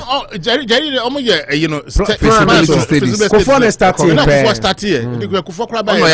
Now Kufo crab so better so 8 years. 8 years. And then Kufo free so now. NDC should be 8 years. 8 years. And then another so a second term. And Kufo 8. 20 years. Kufo 8. 2000. Kufuor 2000. The other saw the 2 years. Kufuor 8, 20 years. NDC 8, 16. Nana Addo 4, 20. Nana Addo extra 4. By the end of the year, now 24 years. Chairman said 20 years. Highway. Yeah, you know 4 lane no cry. Kofi Ayokano. Dual keke. Yeah, dual carriage. Now if you Kumasi say if you Kumasi call a Kokuma Accra. Sa soon stretch no. We are making. I bet we are not going to take you 3 hours. Oh yeah. And Kofoni Gukwano, you need to give compensation and take them off. Why see you to make create a way and they am case Shebroni ba of Belgium no Africa no say oh a problem. I come from Cameroon right down to Cote d'Ivoire. And highway drive. As interstate one now it's straight road. Now when you are joining routes kakra just say you can drive from Cameroon all the way to Cote d'Ivoire in like less than 24 hours. Cote d'Ivoire to Ghana. So Kebenya interstate, but you see, and I saw cut through Nyamransa. That is how America meets America, no mind the United States. No. Exactly. The more I read about interstate, state be so obet me the answer with you kako. Exactly. But just say interstate to be oh, there's unnecessary traffic. So about park up when you are only crossing through Massachusetts, and yet possible they will give you an outer skirts lane. Be you can shoot a Samu or some motorway. Be it goes around the whole UK. You enter into the city or the town. But Ghana there it's all far. Nyamransa, Nokofa, anyway, Komante, Abanze. Some villages you don't need to know. I'm so. Some the county say. Ghana for a certain time say is it still related to the okay so no yeah na me can assume too much obebe can send the there oh na de bia no yenye follow up asem obe kan e the same asem no kan yo okokotie obi MPB say wa edit no odi nema hihye no the same asem no obe kan yes. And for me this time around, say, I'm disappointed. Oh, the whole light in your bed 4 parts. Or spending about 30 minutes on the COVID. And about what he said, and what's the student in Ayadi. No, because way hospitals, Agenda 101, Belenke, way, people pay their taxes. And be recruiting more exactly, a bit on health. And one idea, say, yes, you. And so, like I said, electricity will be expanded to the whole Ghana idea. When Kakran put into electricity, there's somebody can't share about it, I say will be expanded. Yeah, but SONA no because at least 93% in idea. But Kakran put into Bombay. Then the more you listen to this, we address you now. It was more like for me. A fanfare. I want to borrow his word. Fanfare. It doesn't look too. A lot of English was spoken, but the substance was very few. With all apologies, it looks like he did the job at ministries. And I say, yeah, what's this is the best. This stuff. MP, member of Parliament for Bia East, Richard Achampon say, was the SONA a campaign message or a projection? A campaign message. Is it not because or no a member of the opposition party? Oh, yes, they never find anything good. Yeah, they will never find anything good. But did the SONA look like a campaign message? No, this time around, no, it's not campaigning, but it looks like not painting a true picture. I say. Skinny people, if you know, window dressing or the truth is that Ghanaians are suffering. There are no jobs. People don't have access to money. People don't have access to quality. Say 42,000 jobs were lost during the COVID, which is okay. Abuchenya jobs were lost. I know people have changed states, but most of them relocation because they lost their jobs. Sometimes I want to put us in. Pratt seminar kind of one. So when I say no, move on. So now maybe some low and high point.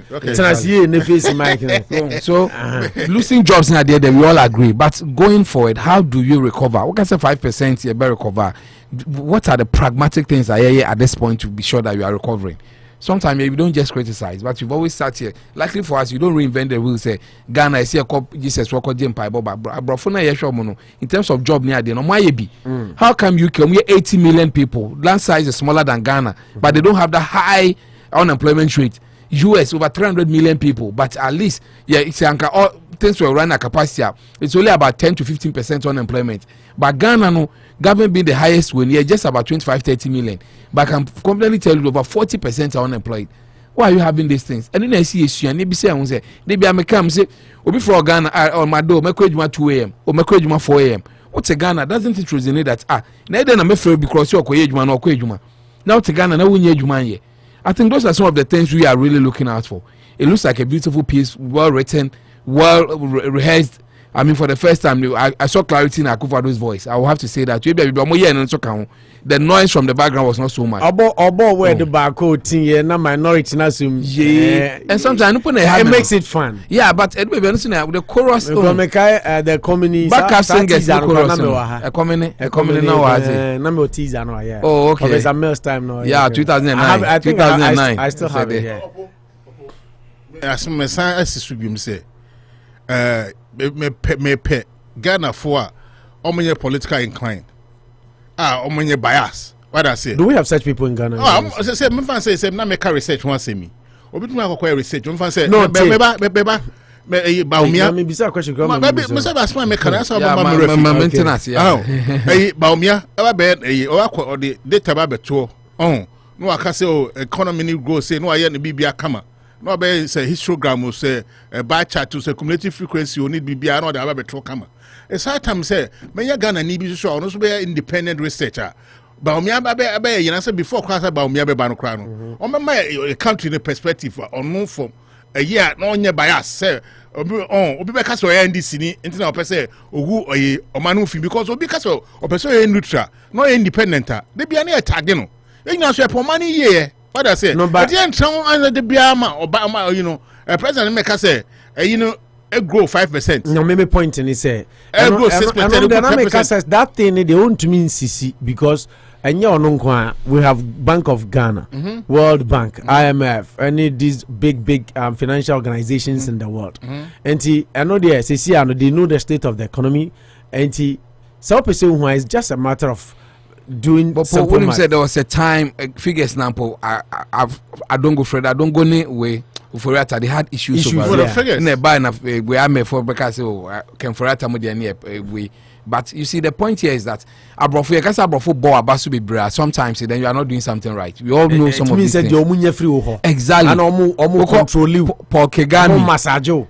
We Gaddafi we Mugabe no Rwandan president. Yeah, Paul Kagame. Yeah. You know how the Western world projects these people. But I'm sure your team, we call Libya today. I know what is happening in Libya. Crying. They wish they had Gaddafi still alive. Exactly. And we call Zimbabwe. A lot of whites were owning the lands. Now local people in Libya. So that is why we get worried. Now, since we should CNN there, they are experts. The background better not run commentary. It's Ghana and a lot of people they know archaeology to zoology, but they are not experts. They discuss everything. Look at this professor, Miami professor, I'm no, I say no. No. Ghana, they too quiet. International relations. Oh, Professor Onoko Lego and I say that crowd now bonity. Yeah, or Baha. Jampo. Professor Jampo. Look at how an annual MPP for cry no more trap. Yeah, I'm setting up a video be call and no China and yes. Or Coca say, nay Japan and I say Asia Asia or call video because I'm more. This is what we call them penny creative, they are innovative, they are thinking about their country. Exactly. What Ghana and I say, Obaya and people started trapping him and then and what's not piece of no say as an any now some people feel say jump your opposition if you nipa by a bar power and all sign criticizing you know better than your Professor Ejekum Professor Ejekum. Yeah, also Jampo a lawyer, no Jampo's lecture. Yeah, no dear he.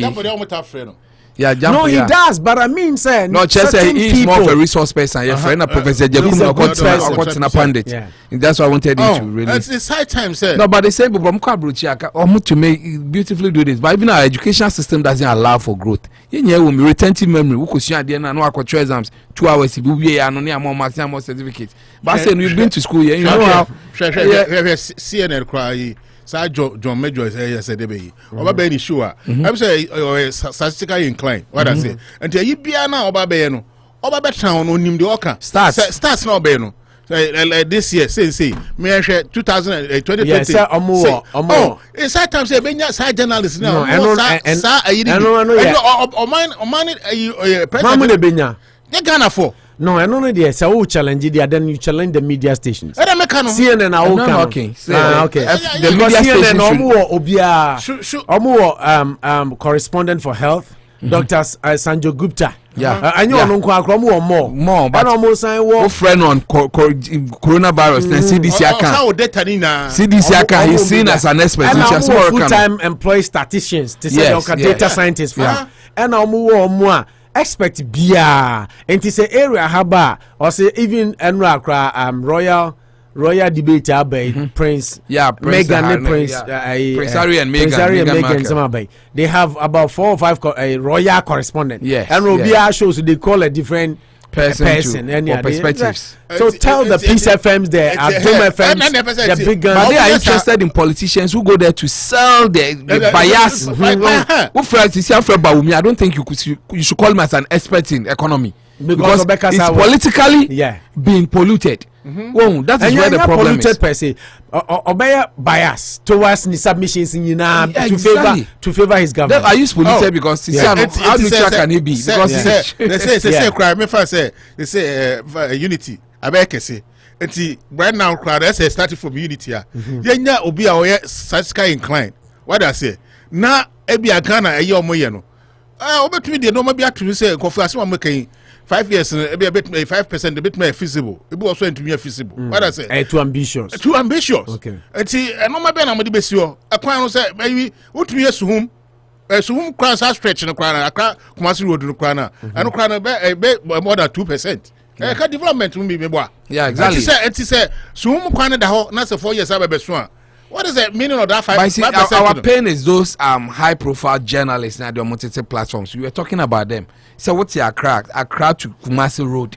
It's not a business to you. I won't hear any major topic. Most of them have been corrupted. Yes. They can't talk. Exactly. You don't know what is going on. You see the truth. A rich man's solution to simple issues. Say if there's traffic from Accra to Cape Coast, I will say my airports number fly. Who does that? Say okay, if there's traffic, what is causing it? I don't know. Mean highway be the baby and Panbeko, but Cape Coast so airports. And I'm thankful to you for enabling government to be duly constituted. The expeditious and thorough manner in which my ministers were scrutinized by the Appointments Committee and the approval by the full House of each of the 29 substantive ministers was for me an indication of the collective determination of both sides of the House, with mutual regard for each other, to work together for the good of the country. This is what the Ghanaian people demand from us by insisting on virtual parity in the House between the two major parties of our country. The realization of the Ghana project and not the attainment of narrow partisan interests must be the guiding principle of the business to be conducted in the House.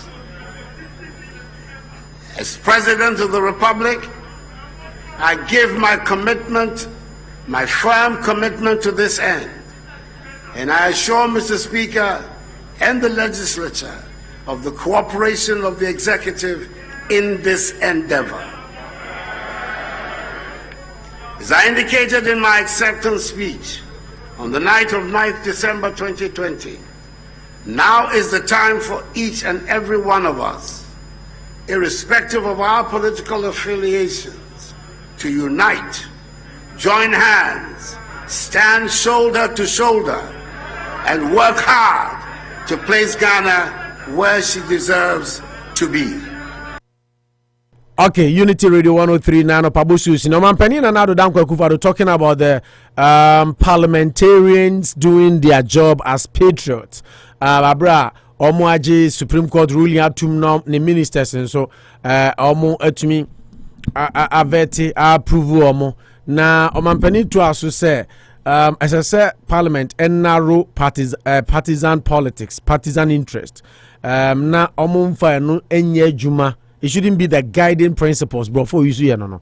I will fear her. Manucho Kwesi Pratt, listening to this, was say confident Akufo-Addo knew minority was toothless. Now what ni show now na Kwesi Pratt as more kind and he say was see to say the waji oyaji basically wa mention Sami Jemfi. But uti as oyaji Sami Jemfi asem di say minority na e parliament na omo ye toothless. Na omo be disappointed Ghana for kra chense nka MPP bi nya majority. More no. Nka MPP nya omo 169 no kra nke because he feels say Nanado kasa no nka obi a parliament no eye split part 137 with a breaker. Na okasa with so much confidence. I say omushen botom. I say like confidence which could only have been born out of the realization that there is an opposition which has no teeth. The confidence or the kasa no. You could realize the confidence was born out of the realization say opposition no hodie but omu ni sia omu de beka. Look at how he spoke to parliament yesterday. So confident. In fact, more than confident, exuberant. He knew that he was dealing with an opposition that had no teeth. He knew that he was dealing with an opposition that he could tame anytime he wanted to tame. These were exact words. Kwesi Pratt, you see, for the confidence that was assumed by the president, I think that this time there was clarity of thought and there was no rambling. Every word was well spoken. I would love to listen to this over one of the few speeches I made over and over again. What I see is that this is a president who is learning on the job and getting all his confidence. Kwesi Pratt, I saw about not my specifics because New Kenya based on observations without much substance because we on man or vociferous president Okasa with reference to this speech now me boy Okasa about how parliamentarians approved their and the ministers and appointees. Kwesi Pratt say minority no omo toothless. No, but they can tame them. They did their job. They asked the right questions. It went to the chamber and on one year no tell line. I listen. Me tie in Safusi. You know say some year in whipper. Whip system said the tail line whip and they one tour and then cry honorable I became you can say tail line and chest and one tour with you party him. Yeah. What I say by all means I saw the best chest and to my way. But this time exactly I know from whip for no. If I got to say your party see a kwama A took to be you with him. But this time I'm more innocent. I think friendship no camaraderie no work here. So Odim how I comes in personally, but NDC you don't expect him to call Monko 20 because of party way no. This is an okadia, but Obon my very quiet. But when him be now officer on national level, no, unim no, unim manucho ni mupo national, but no upo national name be a why any day. Undeserve it. I agree. So can that happen? Ebe to me ben easy. And yet easy in human life. Trust me, say the garden principle now is friendship near the and I'm hoping see a baby one. Example because baby so say are they teething enough to really warrant that the person can do the job? So I know baby say which I agree that it was bad. A lot should have been done. But baby says what to and it's going to be a human, it's going to be MP.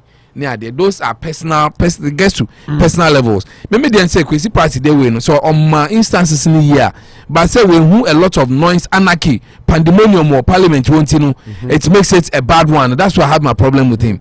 Say me reading story, the person was okay, so I deal with he has inside information that they met under cover of darkness. We say or China President Ba Mama more alano or more meeting. You see when you have that information, then it helps the discourse. But what you chain or observe just like watching TV. Not co-panelist or what show news no. I only MP for insurance. So Steve Amwa. Was say because on the show no there were allegations. Cross say Omoji is free MPP for which should be proven. MP for no. I was say until the MP now no on Kwesi Pratt show news. The MPP honorable insurance honorable Steve Amwa say how can people say that the minority group was weak and they took money from us? How can people say that? No, it's possible. So there's been these allegations going on. Say Omoji is kind of approve Akufo-Addo. You see, but he who alleges must prove. So maybe Nuntina. Don't you think that might have? It is possible. I will not run away from that. That's the debate to me. People have been coming more inside information about zipline. Send a quote through inside information. Some leadership, when we catch those who matter, say leadership be. They were told that Master India no problem. But last session, Akufo-Addo so that was the first thing that happened. Yes. Yes. Now we crack a bit. The PC appeal for it has said yet Tom Vodafone there. So I will not sit back and tell you that ANC. But you see, we shouldn't live in the world of absurdity. That me say. Well, say seasoned investigative journalists like Anas together with William Manase in some because they try to Kwesi Pratt is a seasoned journalist. Yes. It will proof say this is what the minority did. Yes. Yes. One kind of he just beat around the exactly. It's a sweeping statement that I didn't see the force which happens a common time. Bloody widow near the end when who say because it's an after interrogate because for everything how do I do to deliver a very good speech afternoon. So okay, say actually there are some BBC say there was this pertinent was no expectation of Beckham Wasem, but the presidency did not really talk about it. PDS one Bosuo, he said you bring a Agyapa back. But PDSA. So virtually no Kwesi Pratt's way no. My observation, I saw it too. But I'm catching maybe because it's not the main chamber, no noise in but it looks like the almost way. It looks like the noise and president is speech the bass saying almost noise no. And I have problem with MPP before can be a normal 2 chorus or more backing chorus. I expect you to be serious. I don't know what happens here too. Says I know what I say president really speech and not noise. They begin to behave like bootlicking the person. But I say would see now so make you input very well. I heard it was missing. But for Kwesi Pratt to go that direction that Ophelia said they will not do the job because the job will be done at the committee levels because what can be about WASI, what can be about electricity, what can be about COVID.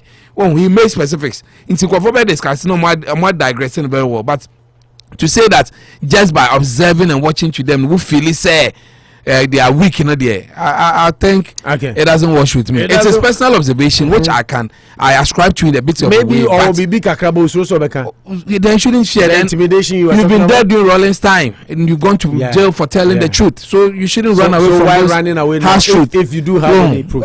Proof. And Ghana and Yemu say when he say who alleges must prove. The whole idea is that me can and I don't think it's the way to. Okay. Kalu Kafakaka now if get into the other issues now. I consider what be as more can say. I say minority you weak. Now Akufo-Addo ekasa nra no kasa ni kire say time bi opeso temu omo. O ekasa obi temu obi ataze. No be say obi kasa na so confident na because no be a weak there for that one there. I don't me Kwesi enya adwene. So what I say. Nipa no so about parliament until right now no say when you the confidence level costra is it's in order. What I say me say me kasa bia me train mic from the beginning no na bia me suru me kasa bia me hobo pore bia with time no but be confidence we ni mic anymore I don't say my mom bia you weak na say bibisa but say as someone I back on because now a free say this parliament is going to be one of the best parliaments Ghana has ever had. 137, and then that for me no I be break those kind of stuff no but na say omanya information me be aba say bibisa na ekoso no mo didi ska dia na nko mo buaba mo papa nko mo mambofo buaba papa because that parliament we na enim say omama say president ade bi oba bia na enkoso ye bia no even no sir my sister cry say some people be majority on because of the virtue say from now so no baby you know but then quite a slim a majority one it's no so the majority are no lose speaker it's say you know some mechanism no speaker no and no be and so they have to put in place about policies be our government we be ya enko ye mo man no on say social media ba ama no me kosu ya mafo eyo made ene ese any opportunity a asoma ye kan nyina no because amanfo ti omutie ye pa and this high time say MP 137 on NDC no and 137 on MPP for no ye sure mo pa because they say the mom found the second jan and say you know well had me say politicians in no o say footballers o me na man back o me na say o mo opposition de o mo sikasanko omba party no so a omba power omo sika sanko we say afu we dey show money we share Ghana for we share that pan e to 137 ni e hwe say NDC for na ya to aba mamo no omo kokohwe omo botom because they say the be assembly allegation be na there there might be some small iota of truth in it and say amafa akonya omo so akoti a say enoma ekoso na ya ama kojo mpon kroma mo ne how yakubu mu na pass it through the magiska agiska Ghana na everything is possible. Unity Radio 1039 Kwesi Pratt dia no say Nanado Kasawa Kwesi Pratt invite my emphatic Kwesi Pratt ankaso bi agiska on the any point in is Nanado Kasa or Kasa a confidence away wa exhibit ye ne kire say MPP NDC no NDC MPs no omo toothless Nanado can tame them anytime. No there be Kasa obi Kasa so entry tame bi.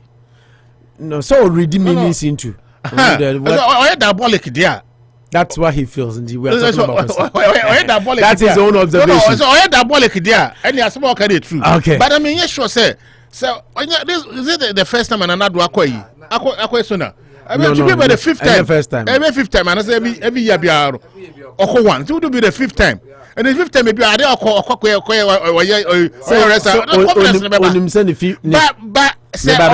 Onimsa times our calling in no super majority. Kwesi Pratt a point no. Times our calling in no super majority. But this time no, or slim. But no the confidence. Or slim to Mudena. No. He was too confident. And therefore no no confidence ana. On case no ni confident but we know more we need your we no Kwesi Pratt. I mean this is I mean me yeah, let me understand you. Or no say. On say I say Joe Biden 50-50. They say said yeah nanka onya 64 and 60 yeah plus 5 in ka cover enka you omoya Manchin Joe Manchin exactly ko Joe Manchin to me jina be my hadwe nanka your friend is saying $15 minimum wage omodi shame say Joe Manchin omo to hwene same demo until one say your little room to maneuver yes with your policies and stuff until it gives you a little worry as a president so you a lot of bargaining so you a lot of lobbying so and maybe that's what they are doing parliamentarians never on prolong nyoma but also body language and the confidence the president exhibited I just said as NDC for nation bottom obetima chimomo kontam opebia. Well, that's his opinion. Let's move on with that. Yeah, that's his opinion. Let's move on with another story Kwesi Pratt has given us today from PCFM Online. He says, Nana don't call for na yaji omatum. Omushe no ma me behave ministers no. Omushe no ma me behave to say Tarzans. We're talking about the leadership and he said the ministers and the MPs no be more ha. Omunya akonwa ni wie a omumfa buo emayen. Omuye te say ase as I say, assume omo buy say yes red carpet more no betena so near de. But Kwesi Pratt say hope said this time around. Don't behave like Tarzans. Kwesi Pratt warns ministers.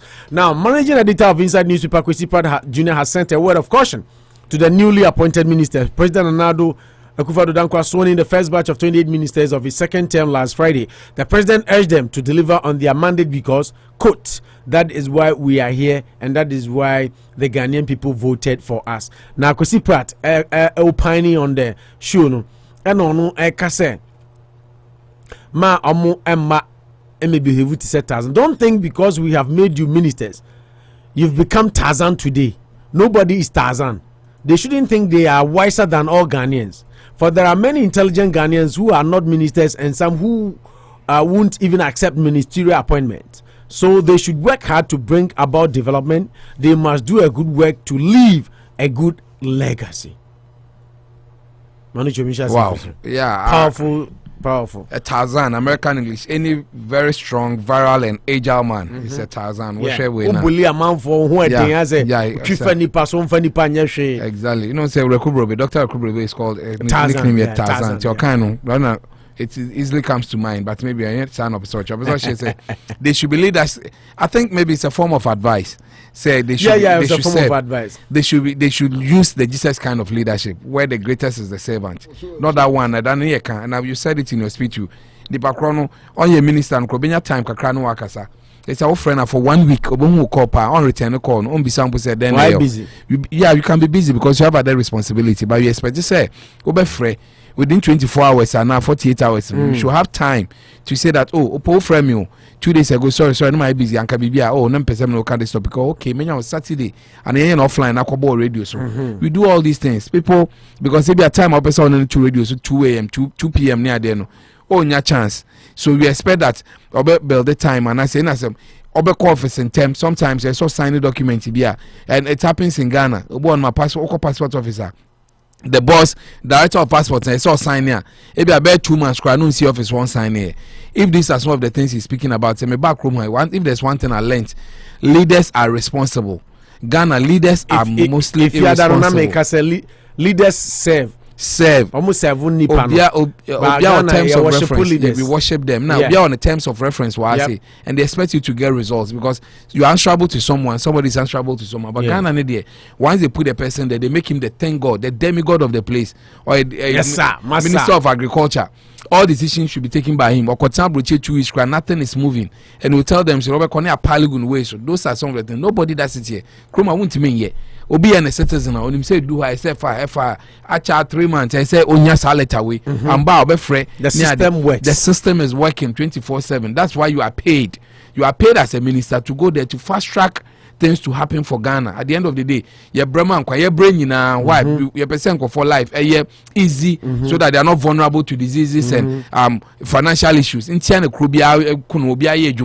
Everybody needs someone. But Ghana now, it looks like Kwesi Pratt can in the form of advice. I agree with him that over the years, leaders in Ghana rather lord over us and they don't get their stuff done. In Kwesi, we rather they are Tarzans, they are bullies, they are full-time bullies. So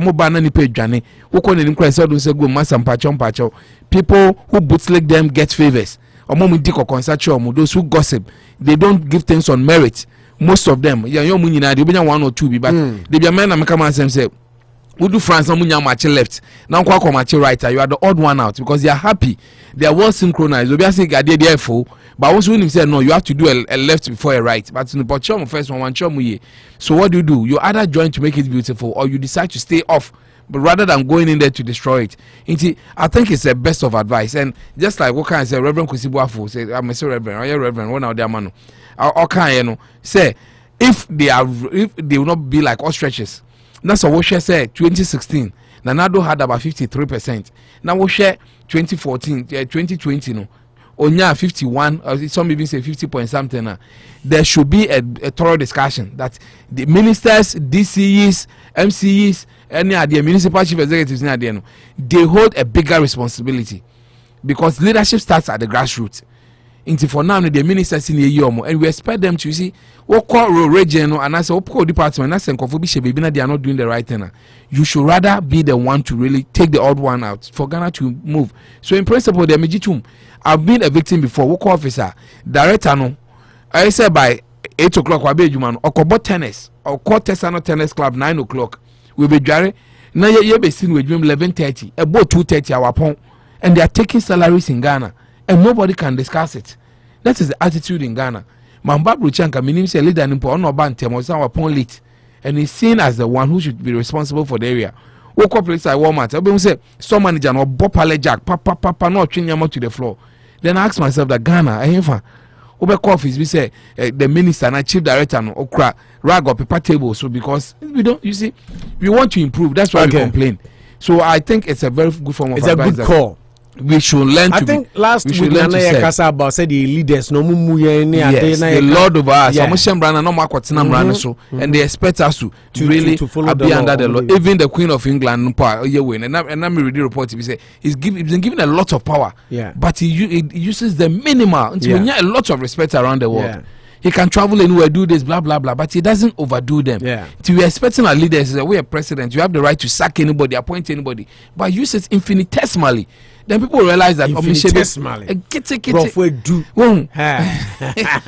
kakrebi into yes ana obi obi kro say hey yasake me nipa because he did this, but it looks like and obi can mean MP the president is adding an ninja or my 26 ministers ya pass nyina, although there were a little resistance. 28 everybody has passed. Not even one was Biden the crowd no one for back. You see, so that is where I agree with him that in principle, yes, and a president in him say, if I've gotten to the stage, I have to really dream and it happens. Yeah. But I'm coming in 1 or 2 oppositions.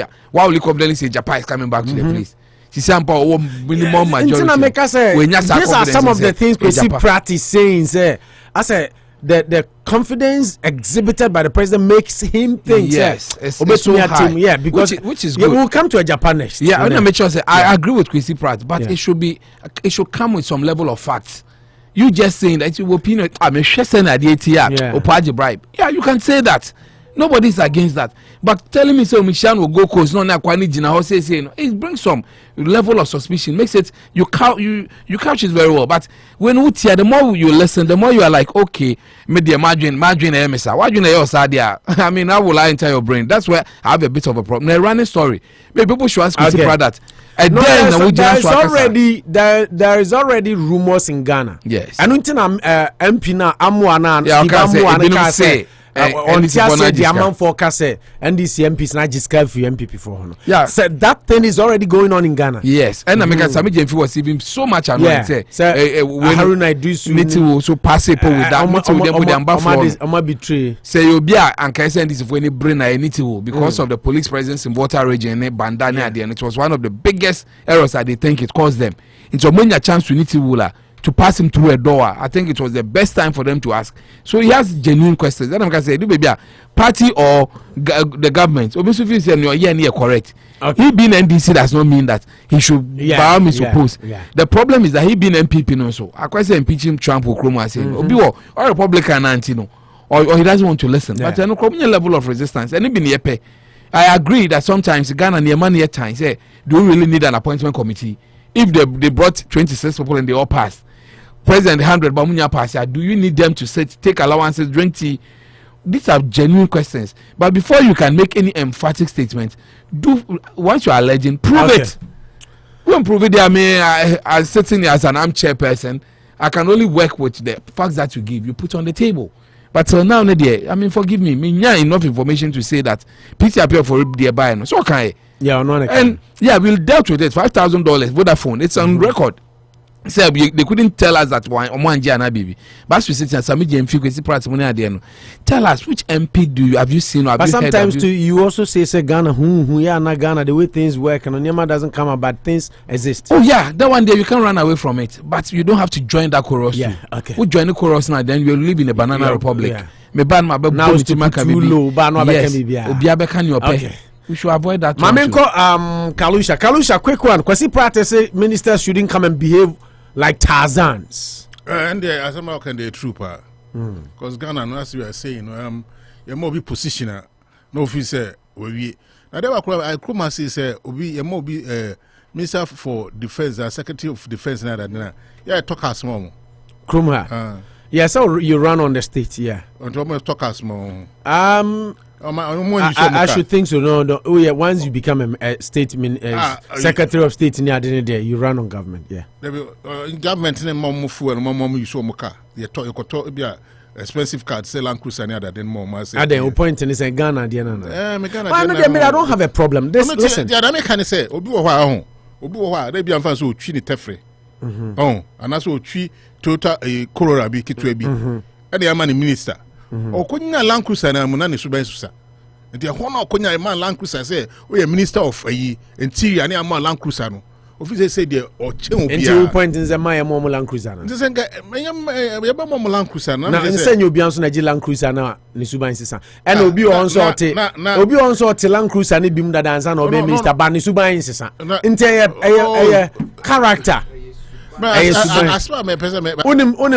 me ncho no ato aso Joe Biden ka sembi na man for ka Donald Trump asem say Biden bedi Trump bedi president no munim so vindictive say no munim say no asesa no say the presidency Biden no or say the presidency doesn't change you, it just brings who you are out and my man for who Senior what here? Presidency in Nassau. Don't judge a man till he's rich. Exactly. Oh, Joe Biden buy. The same Akunyana na Trump tesuna no so teso. But Papa ne kasa or addressing media will share the humility Yeah. China say or address the whole nation. COVID relief package now omo yen and ebe kon the desk so I'm say by now or sign we are no they are voting today. Okay. And run and then omo vote see I be the breaking news crab ma Ghana for omo twa 1,004 and san omo aye so we are he's going by addressing nation we are taking week he said he's traveling to explain what he did to the people. He's going to sell policy now. What sign? What you say? And me feel say the position brings out their character. Exactly, and yet necessarily Land Cruiser the minister. Asma mekano men man nsibon. Asma mekan say Ghana Ghana. You wanu nsibon but Land Cruiser na osi enya no mo ntra Corolla mo ne de. No. Na me asma na me bisa. Na pese me di si asem so. I say kroma say no. Ya mo obi a poster e bia mako. And obi say bia no transits no enye. Yeah. But say a bit Missy Crabba while be resign. New York. Obi bo say you congressman. So not riding a train. Oh yeah. Congressman for any this and there. I'm riding train. Them for said from Delaware. Dan Donahue. Send me body or a state rep. Oh me yeah, me ko hu ni fie kwa be tikra o shoka o tim gwa hu gra ye kra Ghana for asabi ni ye kra ye tika bulldozer mu chen no. So those are some of the differences between now ebu obetra train now only congressman be na team but you never see again. But Ghana na ye buy na ye the car man I know there to execute your job Kenya boni eno sa they overdo them. What's it takra? They be okra na Land Cruiser na fuel na jo. Yeah. I know there's true, but I had the other domo and say, so yeah, senator when the house is in session, we got Washington, and he break here. Yeah, unless otherwise, who be critical and sanoba. No, but say we Biden was no cover. No, Biden make some senator one Washington. No, I'm talking about there's so quite a while at your own cost. Exactly, yes. You can now if you say you can full play homogeniska or they call was it Joe Biden or Mr. Biden? Okay. Yeah, for first one they call your homogeniska. Oh, okay. Yeah, I'm saying your personal way. Yeah, I get you. Like I'm provide with housing. Exactly. Yours is to be the what personal issues now because the house will allow you, but say a Juma and Clan na small and I be different but say what personal issues are California buy every day. I make say Ghana for ministers no zaga nka baby and sia nka Kwesi Pratt. Yeah, there's something going on. Yeah, okay, every time now your mom post no near this house. Yes, betting committee na man for kura pre no more. Yeah, accoutrement. Yeah, near brief so ura subi. That is a bibi ho. Yeah, the accoutrement they can ho. Na fe nipa na sisa. What I say? Nipa na no you up for MP na. No session no. Afi dey say man MP no so car na your friend say you to man e call ban hu ni modern mobile man position no. Afi okokrom kwa na obon futuru go so. Yeah. Human nature, but human nature. Enti ono ese obi okra na obi wo ha nka okokodu kwa na nka ogina na onu nkrofo na edi nkomodo skala se obi okra okwa otwam a bebia bi obekọ na bia ahemfie ne nkrofo no kwa na enti safo na me pesa no pa otu omu Kwesi Pratt tu omu enti me ka se ka na de be mo do de tu omu for mai enti aspam be se oye MP na ma ka ne me ni kwa se sesan butai a odi ese odi be pray a odi koyi no na ese oye ma mai na mokona se ukwa MP so ukwa MP de kra na wo show dem kra ye hu but say abana hu modern boy obo no oswafo nti se ukrom ko ati omanim wati kro no manim na nkrom ko na ma na omotuma wona wodi animunyam sha ba betu omo no afi de okwa na okotonto omo na ase na akwa afi na okwa se ayi first the Tarzans na Kwesi Pratt guys and but no too Osaka being excessively aggressive. Yeah, excessively aggressive no cry no yes small no was aggressive aggressive no yes money dey excessive as qualify beyond measure and no man mo ye no Brad adwene ti ase so enti se okọ na se ya mo MP we ya MP na akwa minister one minister na make us say that na me gansi true you one minister about born a human man for but one thing was sports minister or train me. Kosiama. Oh, okay. He did his part. When I saw could be a short force who. But we are not Papa the Ambona Basso. Say, but no could be a sports a year buyer or when a year. I'm not every way. And they say, oh, maybe your mind or your president. Sports minister, the other will get sports minister. So we crab. I say a Muslim. Second thank you. Thank you. Anyway, on a more serious note, we move on. And see what to for we. Right, yes, I'm a cruma say, we walk out soon. As we be saying, one will be a order and I'm so who. Say be a TV soon. No, say, Papa, na, we call Huna. Yeah. But Ghana Studio, or for some months on the MP. Oh, Unimiana, oh, my man, and a 2 Abamao, Sabram Besum. Okay. Almost Summono. Oh, Ghana, you know, almost, yeah, 2 Abanama, that's Australia. I feel no better says opposition because or qua or bodyguard or tattoo. And one here crana, no, about the room. What I say, and to almost day, almost some number, some on the room, almost swimming. Unity Radio 103.9. Yeah, there's like I say, Majuma Koti said down auto repairs. Yeah, be ma a big Olubi Mabri Hair Salon. But also, driver's license and near software Jimai. Rav G-Man driving school in Kasa. Ghana. Ghana Nina Worcester Crudium Hadia, your best bet. I don't know Kasa no more, no onion to Chiema. Rich will to school suta a chidden day and a digmedi. Eddie bro, as a mass trading, Brane do join na ni chucha nam papa fee, and as a mass trading, Sanso and idea Sadaka Siepa, Eddie Emma a Nabiam Barbering Saloon, Oba no BUT, and your Penesia Mastono, and a bohon, BUT, Nisi your home. They say Nabiam, high tech, bra, Nabi Bianco, you not when you look sharp, so on the main channel. Almost so tight, China Digimedi bro. Akasima bet is and so as and what na ye be phone lines no na ya jamunzuma dwenchere e won sama ne yabobo so mampani na na state of the nation's address ye kan ya dwen ne high point low point any expectations also ye beje odie sanso na ye bebisa say Ghana economy na do say benyini by 5%. Also adwen ni saying doctor for Ghana medical records say be electronic, which is a very progressive idea. Eno dan chance so a ebi mu nso susu say nanado low point ni bi ni say Clement Apaakdo ne kan LGBTQ no or address Ghana esenko de bam na obi ehun nanado ene o man ni gina bre wan kan ho asem Kwesi Pratt to ministers for say don't behave like Tarzans munya position na nipa ye monim te say no Sadia no muntwa so na musi ye democracy dia learn from the best no Agyapa Royalties ne di wie ansa ne ama college na bam nanado say my minister team through so this time Agyapa Royalties nanado say back to the house yes na so obo you know odi o man abro pa aden say from look of things say me kind is NDC my enchire mu say bi obi onu Agyapa Royalties na Agyapa Royalties no transaction bi a aban na nanado di kan di 4 years no they call parliament yeah but the procurement process Matinami do ne blow whistle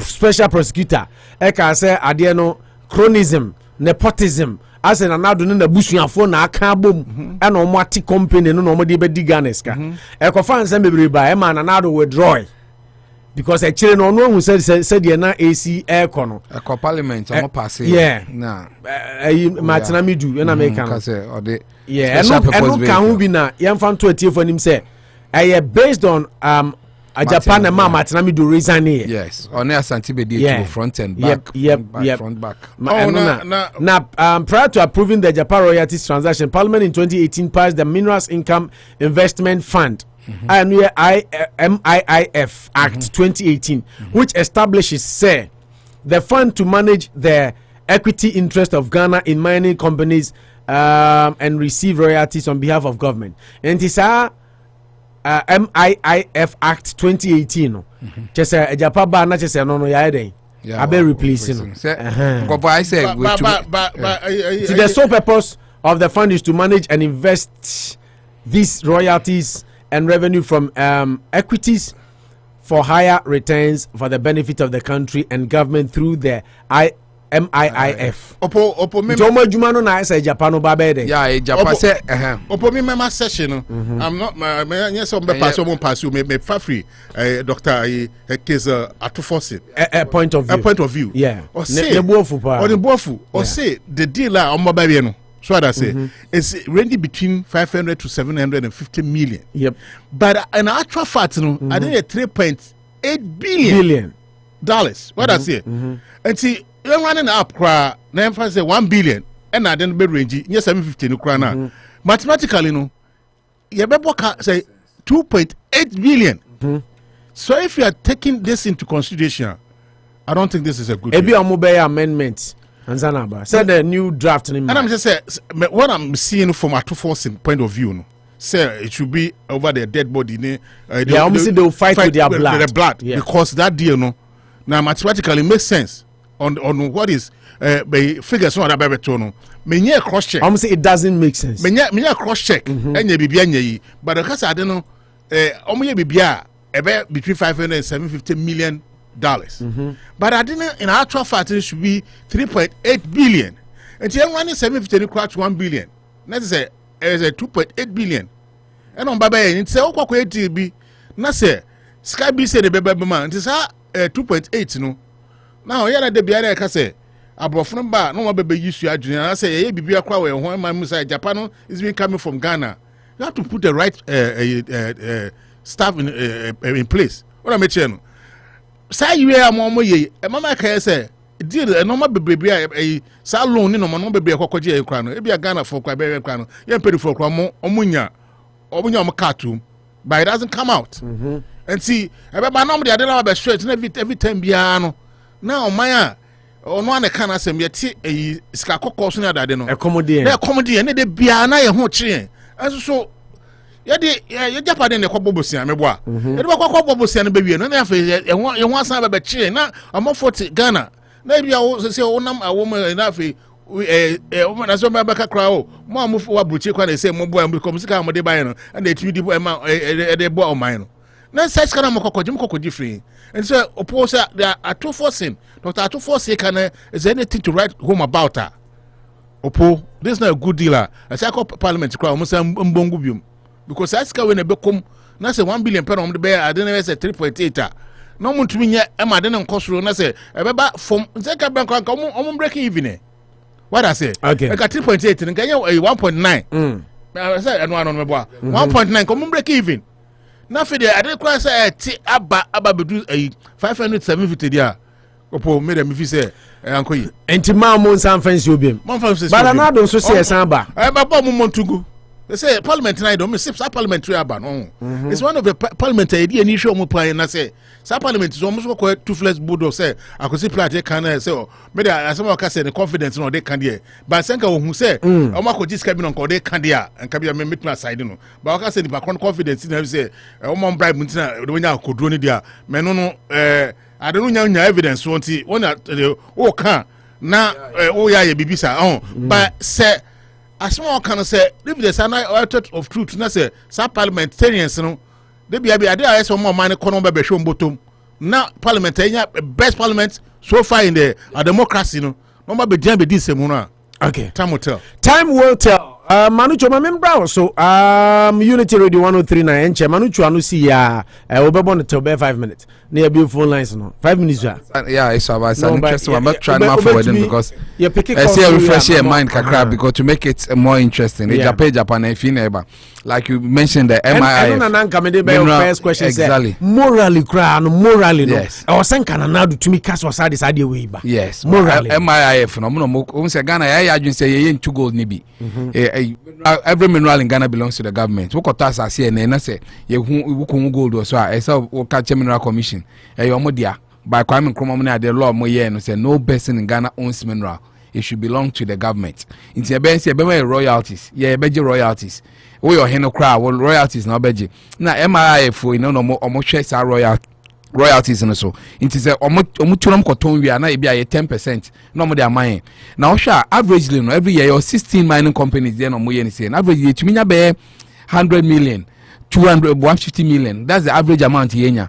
Inti almost Sadia says can buy into me find baby into me here a lot of money, bulk money in 10 term. Nanka you try more development. Near they expanding because your chance say 15 years time, maybe just 100 million and not 200 million. A behaving.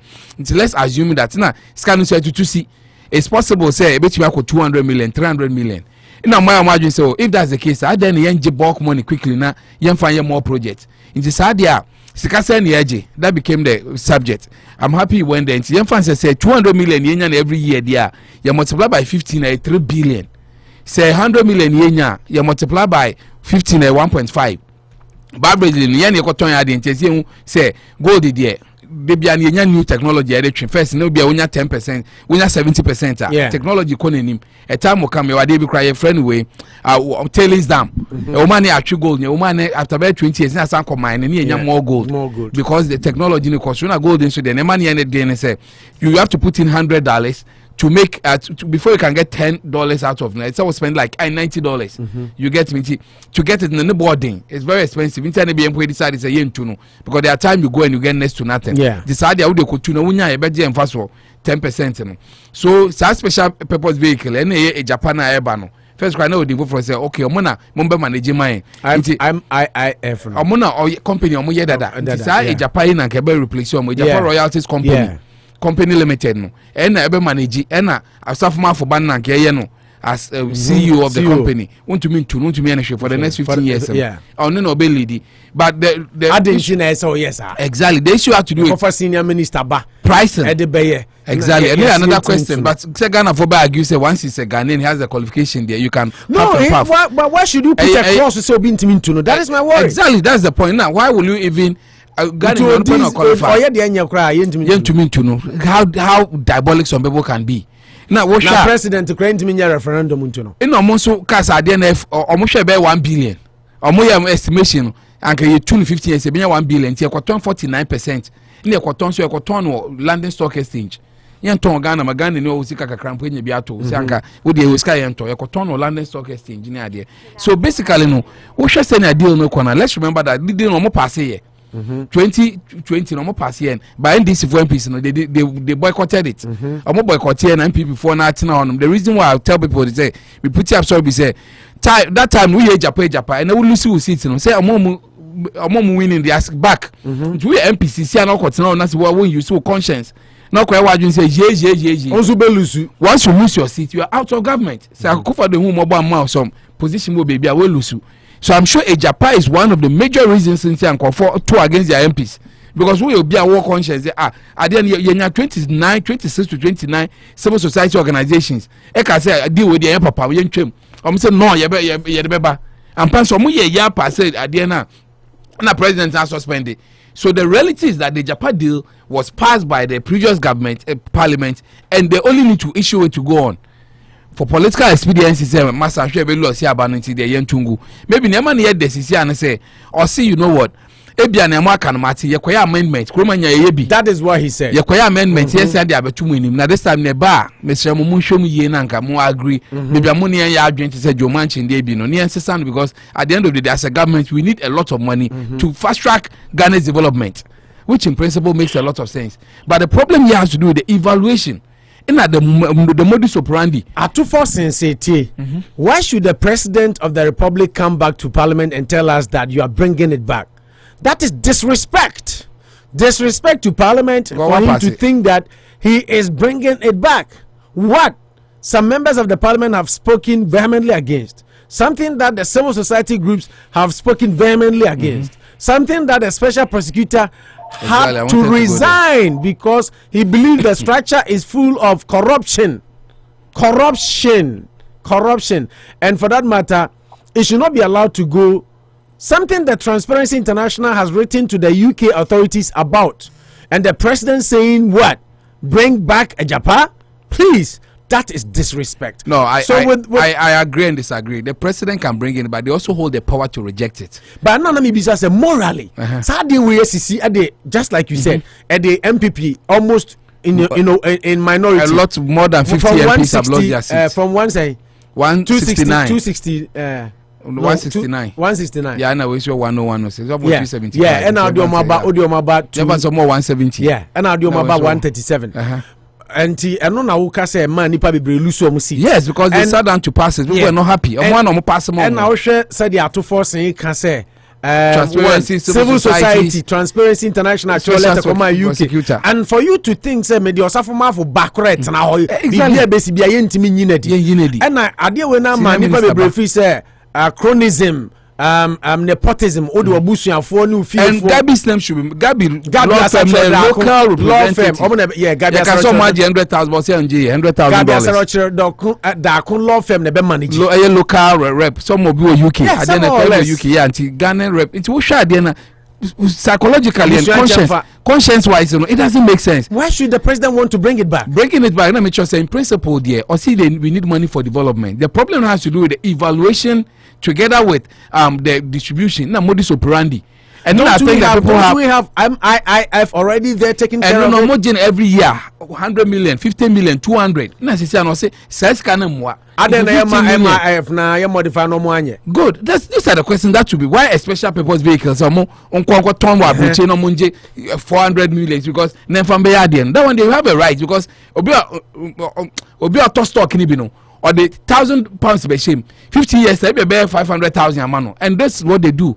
Obi a better stock if you are expected say because mom ya Bitcoin ni ade nyina. So the problem has to do with the evaluation and the way it is being done.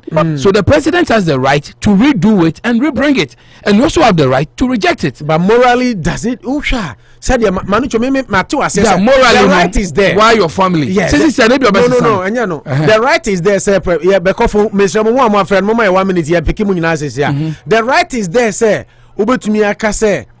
Me sign the bar. But Osha issues raised above. Special prosecutor resigning because of that. Emma, it will maybe cultural president say that mother of all serpent. So Mampani president Akufo-Addo cry corrupt chain.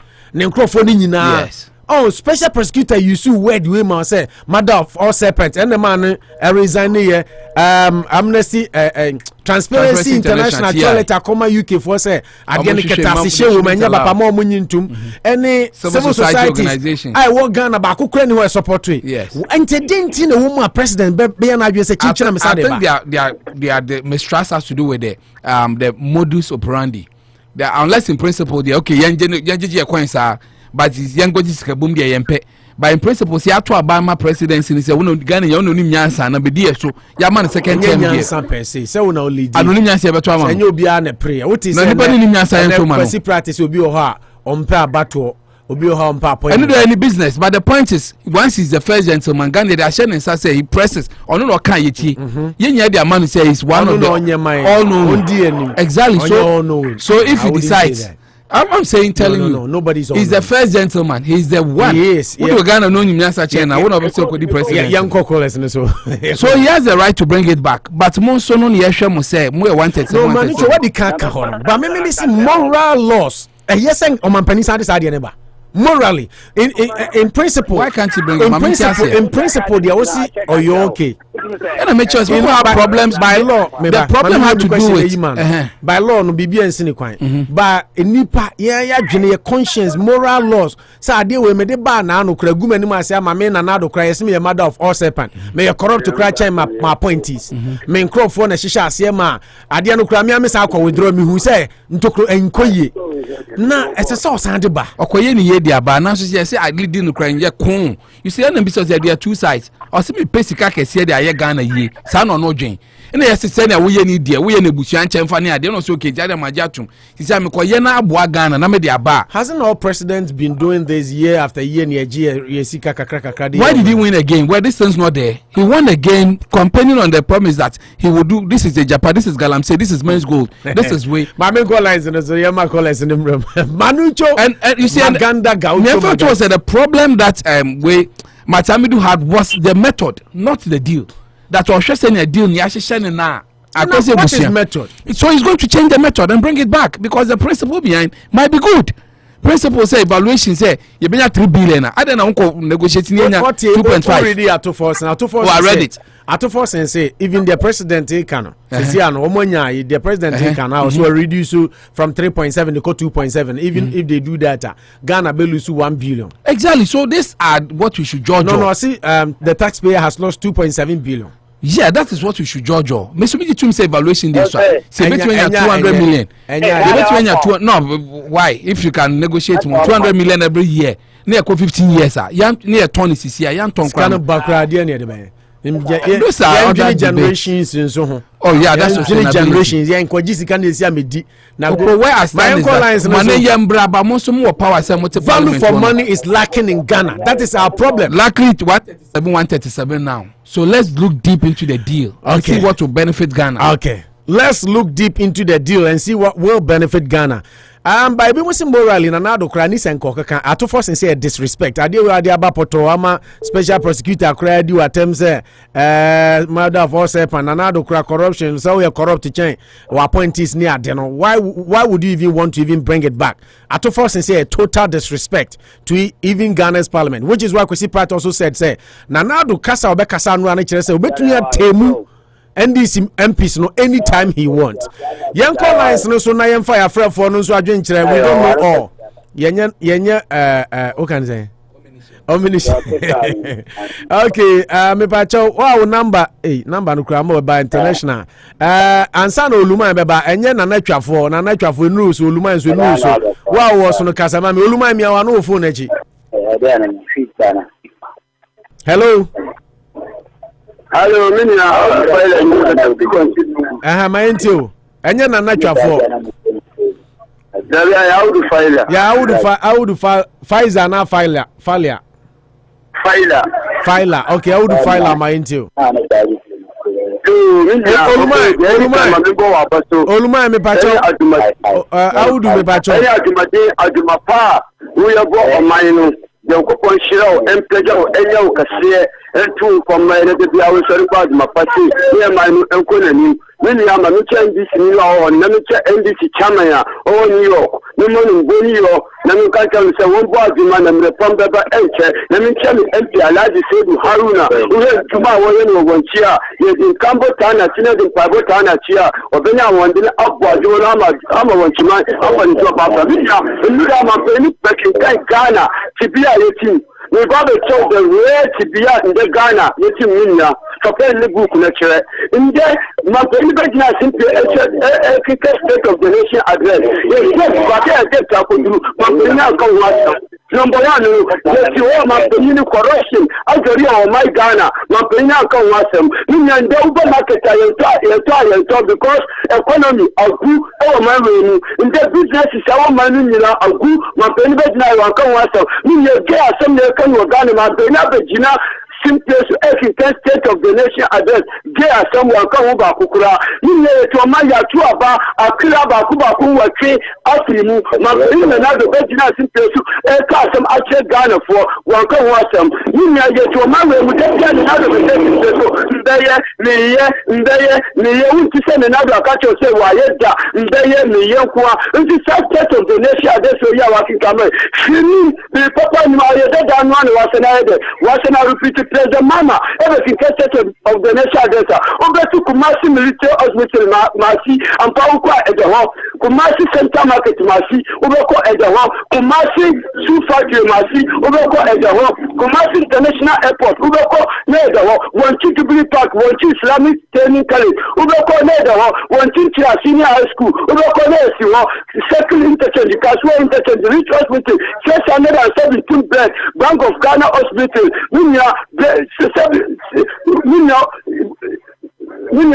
China Mapowe ni la President Mama yako Tokoba Market, ubeti Masi, ubeti Commander Sugar Factory, Masi, ubeti say Masi, Kasua Interchange, ubeti say with American Power Bank, Car Power, Asiguli, T1, T2, T3, Masi, Terminal 3, Masi, Atwabu Gas, Masi, Yambisa Popele now you don't call Akufo-Addo, ubeti na Simpiosu, Jempano Wakate se Wasi, Jebie Miye, one visit, one factor, one Mikuma Opo, 0, one village, one dam, Uko Mikuma Silema, from Boiling Kurase, 0, be.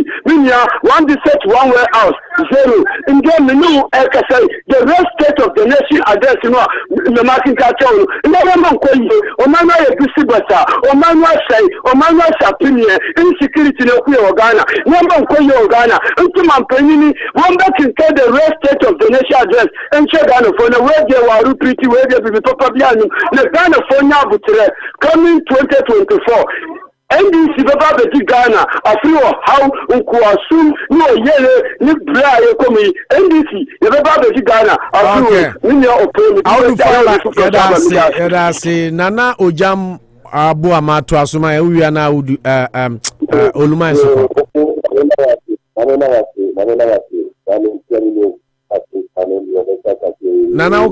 Nana Ola Munya Clay, Echo, Ben Phone, my Echo, Kazan Bar. Now we are away from the phone. I feel the tune can clear. Casa.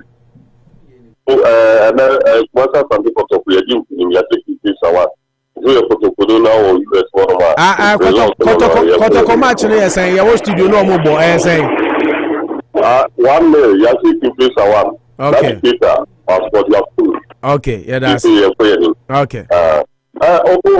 Agyapa many fire for price of people on the man upon this no. Obo say when you power then one free business. The friend no also about myself saying me to what is here. Obo we could do ya also and now you so one system.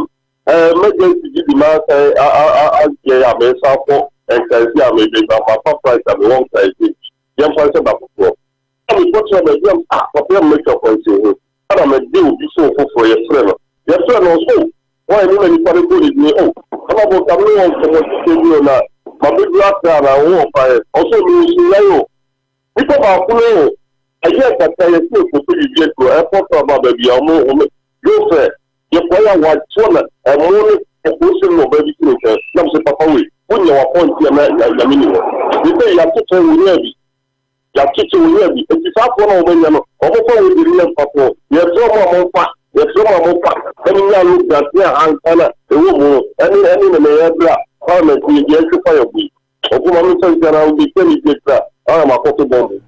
Okay, yada CP Nana Boama mayemfa oluma to aso wi ana saminsiko oposa won ya de awrade adome ho ye pa na nzo e yo anyumbe mamentia anyumbe Ghana samo mamentia manucho na kalusha but analysis na omumi ne ye no omani interest na omugina so de analysis sana nke benya especially manucho kasa semwe last Friday no se omuse obi ofi Ghana haba brochre kasa efa Ghana ona wo ke kan niema bi ni ade a na nwanwa yeah, all Ghana and they did not see and the control my force line. They cannot play muda. Many didn't play so power for making a muda. In Timeno, Ghana, so I met my frack and a 2 year journey. Now, 1 year, I could be my so for a dear. To be my swire. Now, back Ghana, another to Ghana one. Opono say a catch. Recently, I boo. Said Daya, yes, my judges less than 5 years ago, 5 years. FSC about the National Cathedral. We must say and the side judge signed 21 na ibubu no. Yeah, foundation o ma to mu ko Israel e ko fa bo ni na bai. Obo mu say o ma sate na o mo sate. O mu nye refa o. Say o mo high my judges ni ibubu no. Every month we are na bani $2,500 and a ma expense o mo ya da no o mo no. Ni na ye o ma ni sika. In Africa say me ye den Ghanaians yeah, quite any man, I quite Opo, that betting will last, I think, 2017. Nana to buy almost 30 some of that. We tried it in a message. Yami had the most, Name post to. They say, we here cross some quantity bet, you cross or Manzika, somebody that Tamabo. You quite the majority carry the vote. And then I am not air costly. Opo, Madame Aslusu, Yaka Arogane, Ahomaswa, NDC Atamno. Yes, the brave, ministers the brave. Now, who must one arrogant or do a ducano? Now, any solution election, I never had to do maybe no say, can this win it 20 election? And because I'm paying for no comma, Krama blah, what? Or promising me no problem with the man, the bus in Yana. bossa ho do ampani for to share me opose ne no mo ba be ebedu mo bossa no so a ene mende obi a wadi ka wozie musana japade Kofi-Addo campaign mbura for communicator no kwaleza no mo kasama ni na no ma post la me na me in charge ne buta se Kofi-Addo say organize we ye no se de kumfokra me ni di nkomo bi ma no kwa kra mi na kra 2 weeks man ti ni na ya enti empage aslo wuso asama na me kan opo MP before the ministry radio go to Enyende. What be communication minister? Radio go from so we say radio go here no. Some from so na Clement FM so ayebi. That mistake na Oma FM ayebi. Na so close to radio go kwa de obe close no. Who the military near 20 AK47 no and the ko bo wura radio go. E so mu close station no. E ko SYZ. So I am so we affiliate to the opposition party. It's a bandy a banana and quote me radio stations are. When him the end favor mono, so consider now man, they don't want to say, and then you must have radio go workers, but we're not in the friends of Facebook. Or for one to come at the radio Biobo. Because of the end himself, we radio go the way NDC, or Munti, how we NDC, or XYZ, how we NDC. And the South Point is only a jobless in there, or what if you, who be a minister, I'm a man, now be a minister, and my particular party, and the young Musan will be on my FM. When the person who opposition, not a radio station who could on my FM point now. I read there's so many stations there. I'm quite quiet, but not a democracy. No, it's my minimum but national radio station. Yes, what's not better to come and say, Busa Crown. Once in the cast and Yano, and your Busa on my FM there. I can't manage. I don't know more similar to say, no one don't work pretty best in there. So, into a young now, my name is Jenny Kumwana or Manukwana Akufo-Addo, and the state of the nation address. Maybe we want to say a future state of the nation address, and we're reading and run, and just state of the nation address, a current city, or my Ghana, a future state of nation address, and draw that kind. On some level, Jenny and the Empire is all man about Conan, and Akufo-Addo. So, what the Mahama never. That's a normal person, but you may have Kwaswa, Nancy Bianim, and now the Lanka Akufo-Addo to Majuma and Kwaswa, and Sanaka, and don't say that we are in this now. When we are to the Tribia and I am in I have bread. When you want almost some more people, any air conditioner I can turn on my enjoy. You know me, yeah, that's it. Obisamin can't tell us as low as you are now kind. Nina Chinso, Anka NDC MPs, some holding accountable as our passing. And my problem if the minority, no. And problem. Oh, yeah, man, we say. So many say about my interest. And be not another maybe because almost say about my interest. Yeah, almost interest almost say about the appointees one come on one crowd go to that club. Because the 1993. NPD boycott parliament. So Gambla, yes, they didn't call better commission. Almost disqualified. 2000, what do you call it? NDC back was quite the same thing I did before go to Tiano. And the Libanian so Miss Mayana wants me yet. I bet my best of my body is still in the Yamadia and one man, another minority now, will come and call back and mark up to Romadia. And useless. Yeah, of course, why I have bet and I sell my little. You come to one every day, your friends allow us. That's CP. Yes, that's you, Luma, Mammy Picking and scholar, Sammy Twasumami. Obama to mental my family and to me, Sadanka, Cassidia. I'm only my Casabano. Yeah. Oboka Cabin, America.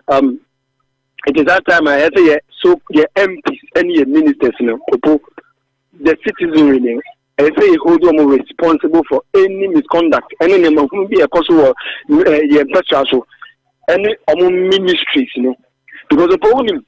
They said, no, you might say, no, people say, I don't need a day, so who should be a buying, I don't need a day, or must have passing, where MPs in the ministers, or my football is the Japan is over. Or we bet to make a of practice on my group from an area, but the point I know and I find. Or mobile upon team public faces, it look as if say they are not one. I say, Obia Waha, but when they are in their secret places, it was because of the creator and shows, the loot and shows, they are one in the secret. But almost that opinion, now quite to say, almost enemies, I quite say, we won't pay us. I've got the opportunity to meet some MPs there. Almost coming in actually. And to me, I wasn't surprised at the end of the day, say, ministers means also 4, including our committee. Pastor said they should come and hold offices of ministers. So, we know more mining costs. So, depending on whether or NDC no entity, like you know, maybe I have to be HSA. Law by more minor. You didn't change. I know that they just quality one more minor. So, to man, Penny is that's here also so in a point is more for personal interest and never be party affairs also from them because there are some people out there and African coming and come to my ear so I don't have my gun and costume. I don't have my gun and costume. I dare be cut on the set and I don't see Japan or the Baba Parliamentar ever here. Now let's stress the parliamentarians and you are more president or more vetting. I dare that more money and idea to come Abakufobutum. So it is not time as an MP ministers, almost fast salaries in there, almost slashing it down. I don't know the way you put your individual body beer, take responsibility for all these things because almost allowances and almost fast salaries and almost credits and looters and more could be beer. It's almost you no much heavy. Okay. So we need to see not youth no my home no more when you have to be. It is after the youth of Ghana. You take the team sorry because you know many area. Women don't move to Yako. Sorry because they mean cinema and no more fear to the back. That's Sammy Daddy boat to us, mammy. Yo, I'm more about East and West MPs. Honorable Opportunity Clement and honorable dimensions for you. Omobima, you can one share. Papa for me, the Anopa program to me as Rockla. Ogo, Mincha MPP money now, I won't crew more. Any MPP 24, I won't crew more. Ogo, I let me for you Western and some yesterday. Let me cut the NDC going to be more cancelling. We are cancelling power because all to know no money that's when you know. About 5 7 years away ground continue. The problem Sabi Kakrabia NDC for you. Who got the Ezra? What now committee now sometime pan or Mupusano. I want to know Yano. Who says you are? Yes, you do station. So then never do I hear what to say. SCT bar power and I want to do numbers to be now be the station.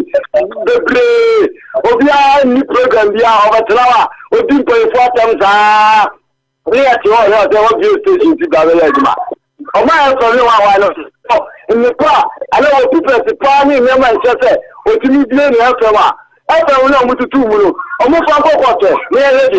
Wouldn't let them Yaka, we are now about the winning my open. I'm a Polika tire.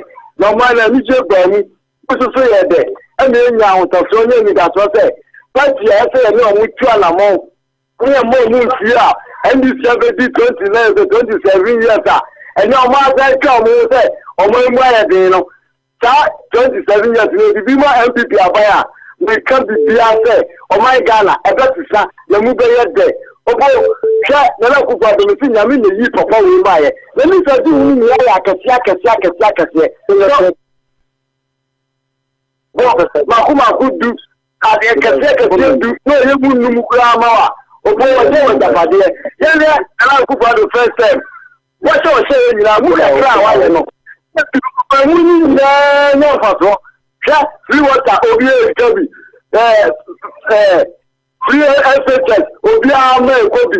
Yeah, I just know about it, but I am a winning benefit. And to say this is Pesa, never which we don't mind Kochibusha, some about the charges, where we saw my deal of Mujapa, other Kawan, and never talk about the Chibusia, but the yard, the part, I'm a money, not so far. It is misleading this for. Mama work and this I had that to say NDC no. And one I'm going to bomb my Mukacha Yala and Master Sada and I'm a Mumuna and then when I'm going to say about the say, Obia the team for and you'll be able to see our Javana Quinaso.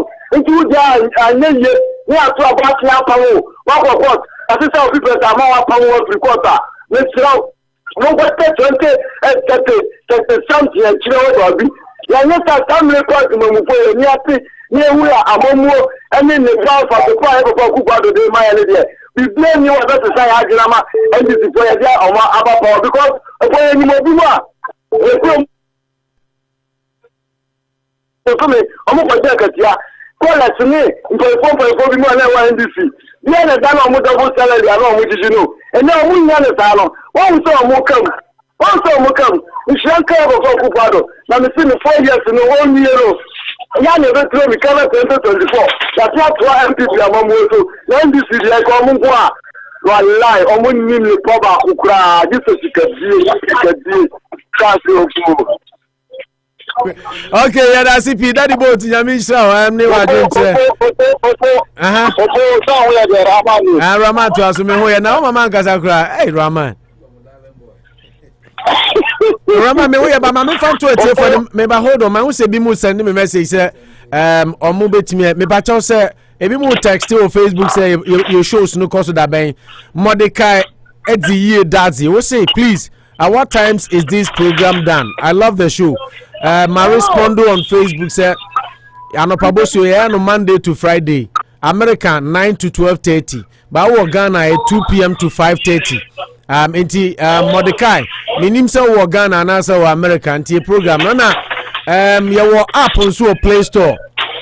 Oko Play Store, I bet me download do Unity Radio Worcester. Worcester no share Unity Radio page on Facebook. I be say this is spelling no Unity Radio Worcester. Obetumi download do app no ti baby on bia no obetumi atie yeda se Mordecai afi Roman to aso yo so de tamamenta wasnamempo abasla michami nanu mutika be free nyina no oto andra state of nation bless amantini ediko to parliament na mini wusa ya datato sasa mampeni wona akonya unya nyina no promise Ghana nyina de wusa ba kukurawa so ofonya wa 2017 na na lu country Ghana for the best 260 secondary school up to now the thing that the thing go back to practice what for committee Ghana for the over practice okay hospital okay I'm going to play na go for Akufo-Addo the most many other things yeah na agama ba benda tani kutoto ando sana kwa take time na no kana kwa jenu wa ele pekata nya do ya okay hospital na sibetino aisa besile ukini fa sofa a sofa ndo fonte je besiwa akina besile the time ana besiete hospital 260 school akina besile ye wo be wa ti ba kura and then you say yes, area, you never say to make up that because two guys here. You say you second guy and you get done now. And then I say the name is push out back and say, so when you're not connected, you wait for tomorrow at the first and you have to Ghana or see a show. Not everything can stop out to me after way out animal. But to me, I cannot come water and that is what Ghana, I think that it's not water. When I bring the funny way, I'm not a question Ghana, names and that we are clear over the water. What's not saying that? If you are young, if you are a young judge, you must now as the judge is going to happen. I'm not someone now. I'm not someone now. This is a similar thing I want to talk about. And then, you know, not community. In some way, I'm not a personal air. And I have put so bank what it came up. Bank what it up. Then I saw what it came up. No one was that criminal. We are. Yes, you know, I'm sure election time. What one comes out from cry. Asking out the thing there. I'm not done a friend. I'm not saying that. I'm not looking up from that. We are talking to you over Qatar. Yes, and and young, you cannot say that you cannot pay the money. Okay. How much you see? Question another than Pakistan. And that's such a message that the Minister, I have the Tobia, she and Minister and America, who saw what the Kisia, who get up to $200 million. That's not a $6 million. That's not a $100 million. Who just got your 200 million Ghana city. We don't want to support the thing that because the not physical play, you need to be taken here. That's not the thing that. And I mean, that's you have to keep justice. Now you are parliament to move who okay, now I have tell you, keep justice. Now you and I mean, keep justice. So I'm not there. And I'm not young, but I'm supposed to be you can never support us now. When we should have a fire about school. That's why I'm not tell you. I'm not tell you. And you try to do that's a big in the case again. Bakuba can share about what any night. You can never we keep the justice out. And more than we are Mr. Alfano. Okay, Let us Raman, Quadruple to us, mammy. Come for that to come up. Yeah, the machine will do my power, would the and some air force was done at the some power air force, and I do not air force was done. I did a money unity radio. It's your poor me know that I had to come information center. I almost came to MIT for me. I will do my power, any unity radio, only I'm the boss, my to my power, me do or unity radio. I'm so for everyone, whatever. Now, my comments, I'm so, yeah, I have a power. Now, Akufo-Addo asking, or say, over 30 more jobs, and then the 4 years of Bayano, or 30 years. Name of Mokazia man 4 years. Now, I'm at Wazo. I so I say, or they, as you might ever done, or so, saying, that's my idea. By the someone I was also gave no one when they were the criminal. Ghana, so I'm quite yes, America on and to your colleague, I'm a 77, I'm a country, and the other finance, no more ministers, no. So say I never panic, or ministers, or almost some years, I do not know the someone. So all my yeah, the mention, yeah, but I'm going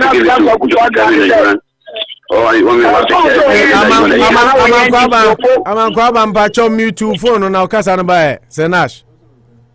Call you to us, mammy. And phone is that said what as my son is our post a while in here.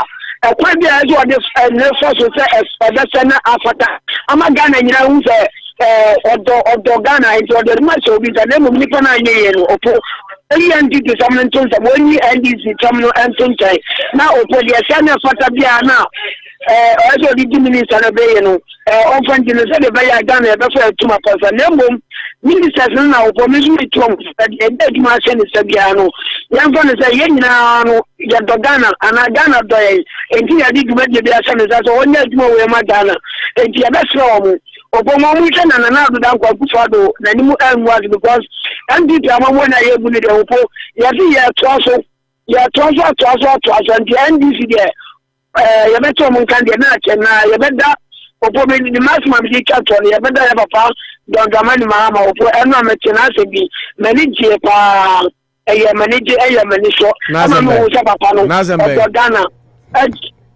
Or say, one who are quite on unity. Now, no, Sabio, and Bama, a Yazuma, and Chada, Paniana Ghana for a Cassa, Paniana, Obama, Yazman, on the Pania Yazman, on the 2 Ghana for now for say, Paniana Bound, plus was a Kokobi, Papana Chasa or the Ghana. Now, when it's a Musuma Ghana, and to play a best say, a Ghana Abano, Yamapa, in forward Ghana, in Atsako, one I have a part on the money Mahama. One young condemn word doing you know what's not called the Ghana Yen some said about Ghana bet me at once, they are some of my control Ghana. Now, Yafa and to my person, the best upon another Zanqua, a good father, the new Pana also about Ghana, Yen I am by Amano. Somebody did carry one of the Cobiano, and another did care of the Gate1 only, not Ghana, Mamma, my now, Yen I do my yes. That I want to acquaint some of the fear so for many okay, Kwajopoku Mahala, Yada CP. Aboseng, hey Manucho, your time no call. Yeah, Mamma Pikia Manquaba, AK Senash Abom design. Amanquaba Senash Abom design. Yamiadum Boko, Namotomo. Eradi Admoka said phone no cram and men who ning na yet no el. My into. Well, yeah. Opo me da se me chia woni wo abejafo na me chia wo tie fo so. Ye ma wa fa ba so. Yes, yeah, Josie, I feel. Yeah, so say just send me catch when them say a bed is meeting me very regular. Yeah, my team kakrana. Yeah, and it's kind of Agyapa royalties, and more issue at the forcing. And then the contractor can say, say Agyapa royalties, Yeah. But they didn't quite a moment, yeah. From what I heard, now it's very sad, say. If the president has come out against to say, "Omo package, Agyapa royalties normally about." Can say, usually the motive behind what the person is doing, and that's the most important thing. Nearly a amount for the camp, into what you are trying to do, but only motive. And as MP for motives, at the end of the day, only some of the day, now the boy. Or mine no idea. Well, you shouldn't be shy away from it. Now, Mr. Manu can be yeah. I don't know the old farmer. Not all the bar, not the Uber no idea. No, now, what I say, and if I know the about the manager or he's disrespecting Ghanaians, on what basis? Should you say that? Just on the idea about there being some to force in the all can say, Adia no bar first no. Minim say kind of story no tea and some de ko buy no me tea listen to it. Any matina me do and I'm so reason your cousin and now the mother of all serpent any all civil society groups or Ghana ekiki against him Transparency International throw letter command UK for say Adia ni nyemo mo nyintumi na ma mampani who say enkoyi no withdraw here. Until why would you even want to bring it? Yeah. Me too. Now, let me say, all civil society, rejected, but how was it? Yeah. I'm not too sure what you are saying. Entirely, we didn't have one society organization who can say they think it's good for Ghana. I think you should go you find something that is good. Senator, still. This is what I would say. The majority of them, say, and I say, who's a civil society organization, and you make us idea but that is the motive. Now the would actually see Ghana for it the annual DDA. They who president matter when you view. Yeah, because everything you do, people will criticize. If you would listen to it, you take some of the good side of the criticisms, Now they are way to man move forward. Say in himself Nanado buy or pass bills bebre ebi Asia strong resistance by FM. Yeah. And we know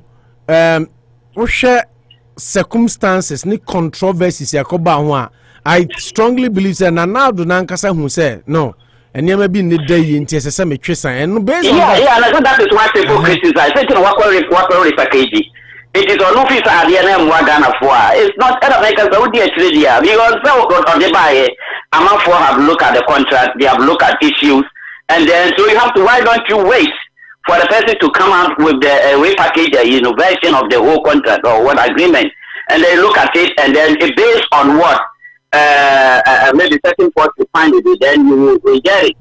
But I don't know. I don't think it sounds logical. Oh, it doesn't sound logical. Say, nearly the Aliena by Yakasa one, if I know to echo, what's on the can. Let us know who we properly will. If the person is not bold and if the person is not courageous and doesn't think that the thing is good for Ghana, and I can he will share it forever. Oh, Ghana where there are also other Ghanaians also probably they are also in favor. Why don't you wait for it to come out and then before you come out to now and the idea of the background will say will be can't and almost set your mind LDC and all those people as autopilot. Just say whether it's good or bad. But now me TV about and I'm okay. Your friend say Sami Jenfi issue by parliamentarians they are bribe some of these things. Now people forget say if you go to parliament, you are not there for yourself and not only for your party. You are also there for the entire Ghanaians or the constituency. If you go now quiet unnecessary partisan and obstruction policies or on more. Your people will vote against you. That's how you go. They will see your color. If you have your party for one per se, party for this say and you don't go. Say ministers here approve me say. I don't buy a more Kazana say. Oh, we don't think deeply. Any pana, yeah, almost very ministers, you know. What say how are Yakubu and Tibro? Where you say, where you say, what you say? Fine, to move back to a piano. And they say, my marriage getting of a year friend is the committee level, and I call a plenary level, whatever, for them to vote on it. And Yakubu, the same said, this panel what you didn't buy, you know. So you fancy if you fancy for a show, don't the minister. So, of course, school, because only the old student association, they are also looking at you. And now, why they don't go out? Oh, until all of this interest in our home. Now, I'll be a party for this mean to my okay, next time you come and meet us at the constituency level. Because I'm the minister. What is all the number? Also, a fancy of the central region, because of any department to Mano. And now, your old student, we don't belong to us. They have a relationship. So, you have a student, I really quite for a back. Yes, I know why you know a very criminally offensive, but just based on certain events that are flimsy excuse into Cemento. Oh, different times, some of these things, you know, or we could follow some medium free way of politics now, quite to say there's always confrontation and those kind of also in reality, it doesn't work that way. Oh, but I'm not for making it in again, just walk to almost any way. No, to mana, this is now open to man on air then. I just say you will be able to you know, or tree, or tree on what basis, or be, or life is threatening what tree, and no, just what question I will send a party for me and to man, if we am penny. You can go ahead and then at the end of the day, you know, then when you go back to meet the people and you see what the person will do to you. And I mean, the last one, yes, you can see Pratt in it. Your friend is say, yeah, no, okay, your friend is Tarzan. Yeah, he have a bit of session, we have to have more manner. You use that kind of behavior, no, historical and cultural. Yeah, Ghana for him for Musumi and another year, so my info. By him or him for say and to Abanyom. That I'm no, maybe some question. You answer the question before you answer your question. But him answer my question. Him for the Sumo. Yeah, it's like a quiet culture. If you so be or you lead the piano, we are supposed to show reverence and worship the person or follow whatever the person says. On the other part and parcel of it, it's interesting we are not gonna be very submissive to leadership. You are very submissive to leadership, so this kind of behavior is not going to go away. So I will say, in the position now, where we find it difficult, you know, say, we have to give that person some reference and other kind of stuff. We have other ministers who are not like that. We have to also, the fact that if you are not like that, that does not mean that people don't show reverence and they don't show that kind of reverence to them. No. I think so far as your culture, you want it here. I bet they say, maybe you got to say, maybe I don't hear, not your one is so here for cheer, you but I'm full Jareno. How about Jesus? I didn't go about some people say, I don't hear that one in a whole work when you're going away. But in the long the difference we are creating, and now can say the difference we want to create, and even if it is cultural, we culturally accepted. Yeah, leadership position. That is what I want to get. The bottom line is the person is now in a leadership position, whether you voted for the person or not. If you are in leadership position, yes, sir. You can't captain. No, we are class captain. I'm challenge you. So we are class captain and you serve the people. The people doesn't serve you. Me, I was a class captain from primary. SS.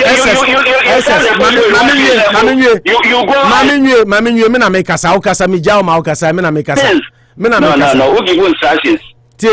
Who give you instructions? You serve the people. Do maybe yet me cover books to crowd education office. You cover books. Say teachers in me books to bar supplies by your cover na miss your class. You miss your class sometimes. You serve the people. But what we are saying here is excuse me, hold on. Only teacher now, only teacher in Ukraine, I leave you to accept to other students who they don't even think I'm going elevate you to a level. Oh, no, they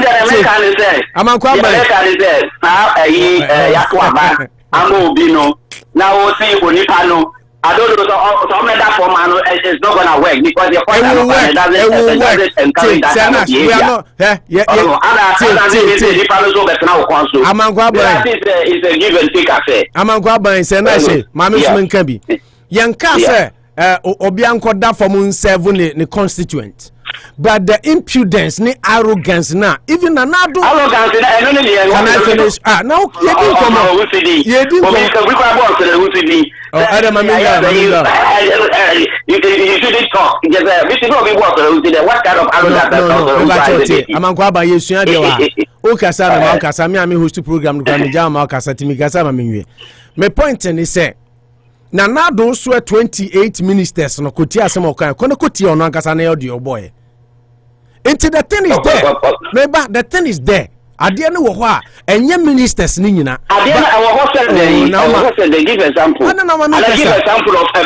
example of a minister who want one ba just say wo kurati am what number. So many of them.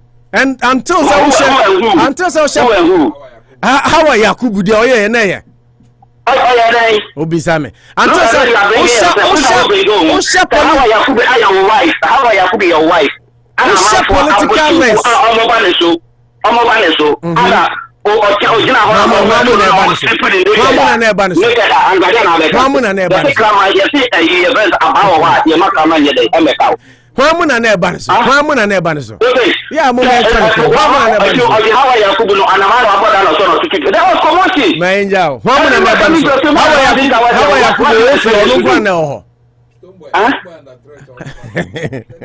are Yakubu of your no the question is only one moon and also, I don't want to say MPP, NDC, for a police station. A friend say, I'm almost one more. And then they were coming to us, they wanted to attack it. I wouldn't a year, and I can issue one of the sample the other Casua. I know why I have one attack as wife. Oh, now because he check the family now, I'm a member of the Natalia, new and market. Well, this is politics, you know. I will be so Oma one short no be intentions or bad attack no a jow. It's 2 years.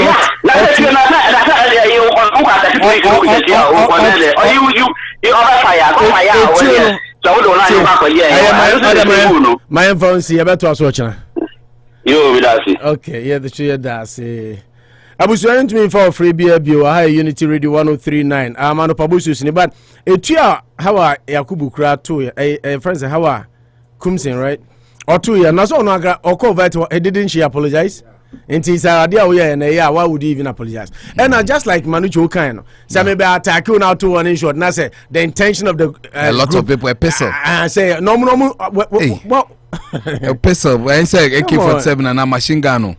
Our ministers are arrogant, and we are not referring to a particular. You see, that is the problem of Friday Nami address. Yeah. We are not addressing only MPP ministers. Exactly. It's always been there. Because attitude can go beyond politics. Even the DCs, the MCs, you know, more their attitude is very negative. And I'm a Ghana young culture. The thing is, Ghana. But some chiefs even said, some chiefs said, yeah, not chiefs. Be a member communal labor, the modern day. That is the whole point. Say, to Abamu be or Medido Biasiana. Now, do Nanka no grab in Dinamica say, there's a Nash go back. You know, it's about time, sir. And you be a political on it. Because, say, I talk about Mount Nipan edit to me, you serve the people. Class captain, dear Oka say, may have been class captain from primary school, Saab Pim Sam USS. Even journalism school na make SRC what I say you serve okay say you are privileged only teacher for books you or young students it is true because leadership position is a position of privilege but you don't use your position to undermine and look at other people say oh me the teacher for a book you serve with privilege because you serve. Yeah who serve no na ema unya elevation I know I say more leadership and elevation. 7 now 7 until I used to say what person ye Kesiano Yakuma. The more you serve the people undermining or intimidating. Yeah, they intimidate.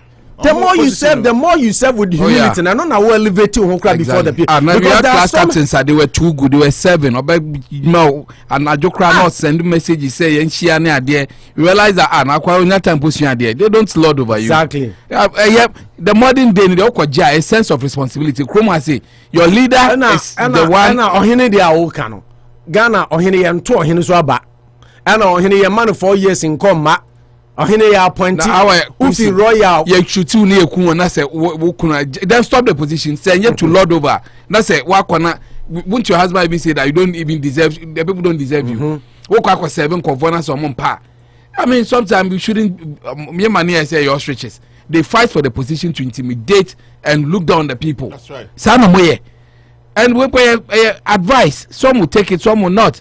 Uko ejuma 10 a.m. Uko ejuma say we a leader. Obi krabe 6 a.m. now show office. You point 4 PA6. They will realize that nyama koso. Say na shuko Ghana no your passport. Na say time and a birth certificate. Now only for best sign no time odia. You understand that you are in a privileged country. Na some aye ke kra me na me kan. Last week kra Kusi Reverend Kusi Buafu. There no be kind last week, just last week. Exactly.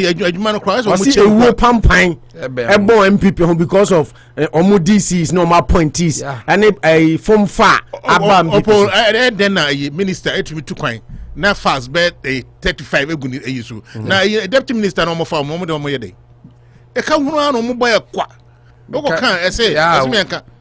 Become about Monsieur Munyati Basba, and I'm about Swasibe 60. Where were all those ideas? What didn't they say? When him say Oko Ghana Web article September 6, 2019. United Patriot Group.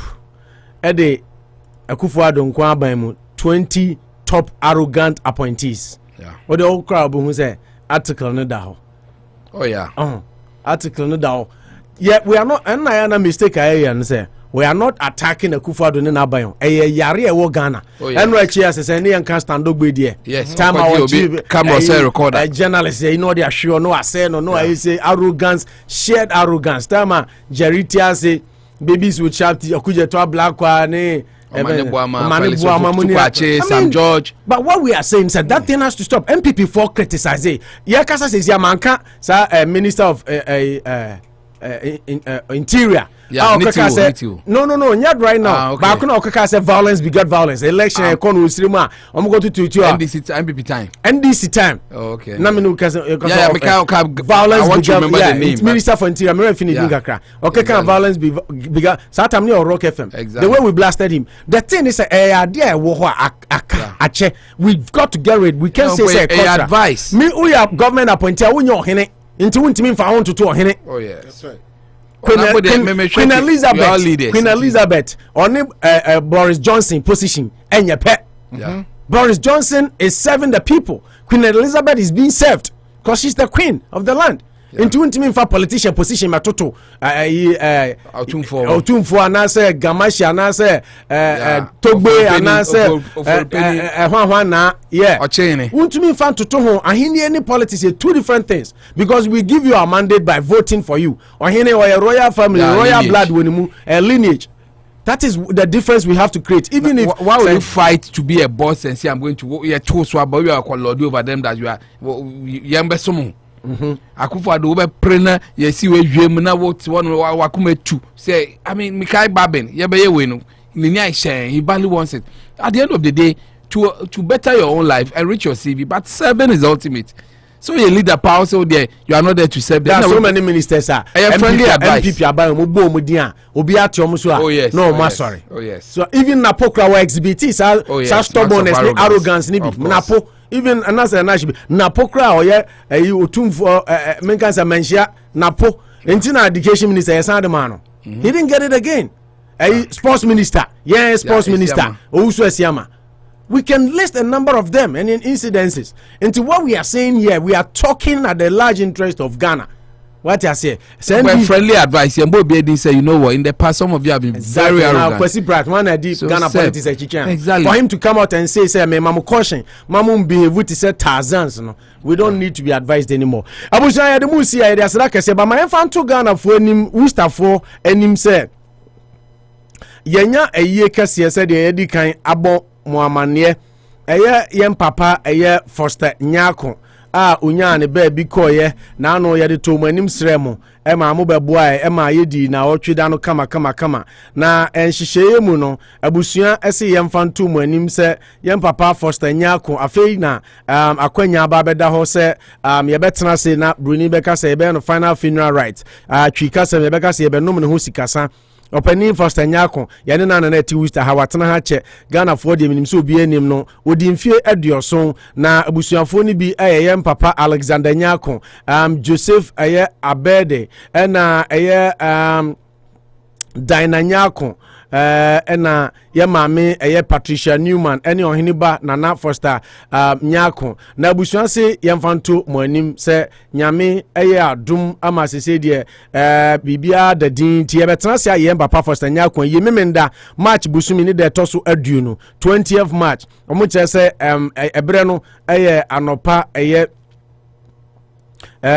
yɛ Anopa nɔnwɔtwe I think sɛ ceremony nomsi barrier no bekoso ewo Hope Cemetery 119A Webster Street Worcester MA eno no ye anopa 10 AM nse ye beko akohwe no wo funeral home eno no ye anopa 8 na barrier na 10 na eyi no bekoso Church of Pentecost Timoma nyina nhye no so 41 Providence Street Worcester MA eyi no de ebehye ase awia no mienu ewia no mienu nemum kai se esan se ye papa ye no na wo Worcester Crodium ha na wo ha na wafi mu wa ha nti said ye obi fi mu wa ha ye no ye nyina ebe ko funeral home Anopa no wotwe no no ndu ni akopa ne korabre wo Webster Square musie ye ho ye firi a ewia no mienu ekro no na yatena se akọ nom ne ho sikasa aye na yi twa to kra nti ye papa Mr. Foster Nyako Penny Foster ofiri mu no na busua titiri ni nua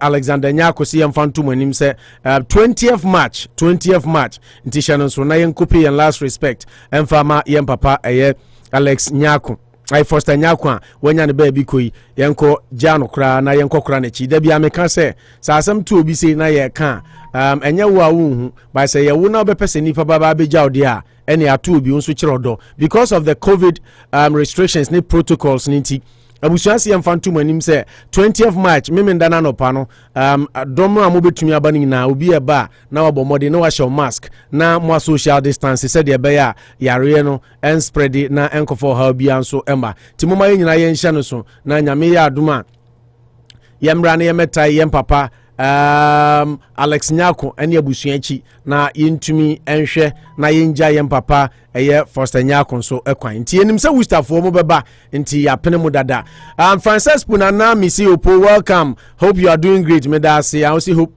oda say for the last gift yes you da say Royal BBC good morning professionals Tina Amakisiwa Augustina Manuchu Adam for Ghanaians like to politicize everything. So true. We think a lot about our political party more than the country itself. Asamna Natina Wakano. Me mami Agnes Boafuma Yamao. Mosi, good morning. Hope everyone is doing well. You always make my day. Keep it up. Good job, Agnes. Asari say, grow through what you go through, and it will strengthen you. That was my motivational message for the day. I say word of motivation is very powerful. Yeah, that's it. Justice Jones will say. You did outside mine, bro. I don't know what you mean by that. Nana Boaten say more fire. Mordecai Edizie Dadzi say apart from the content of the deal, some things surrounding it still make the deal very bad one. Now Kasafa Agyapa deal no. Those reasons are the one, managing director of the deal, 2, the company that brokered the deal, 3, the close involvement of the finance minister and the senior minister to the deal. There are nothing good about this deal. Absolutely nothing. Mordecai Edia Odi Ebaye enono ti Mordecai yenso da sebusuan ya brand nti yede mu si ha yede aseda kese ya manyuma ko muta ya chiasama trading Nabiam Barbering Salon sanso ene bi ko dia Dan Auto Repairs kese ya ko dia majuma ko e friend say eye Anoche Cold Store ono so boy in Chidom sanso ena eye Big Olubi and Barbering Hair Salon and so etaye Chikoku shoes ni Anoche krom yenyimu from Richway Auto Schools Ralph G Man Driving School open driver's license asofo agima sefre no na onfa onko kama na onko jima oni nyumako aka ne support here KM Ralph Roofing so eboy nyame ya admo chena nopa nonkron ye sign mu behia na de foforo de abramo ye de mu ko Peace 104.3 na ya cross over the bridge na ya kofa eye kasebo edi abramo eno echi no ye de programs a ukura de to aso nyina so edi bebramo ye mamu nyina moniti a adehye She would be a hinka, me nana, some more US and Quantia, a unity.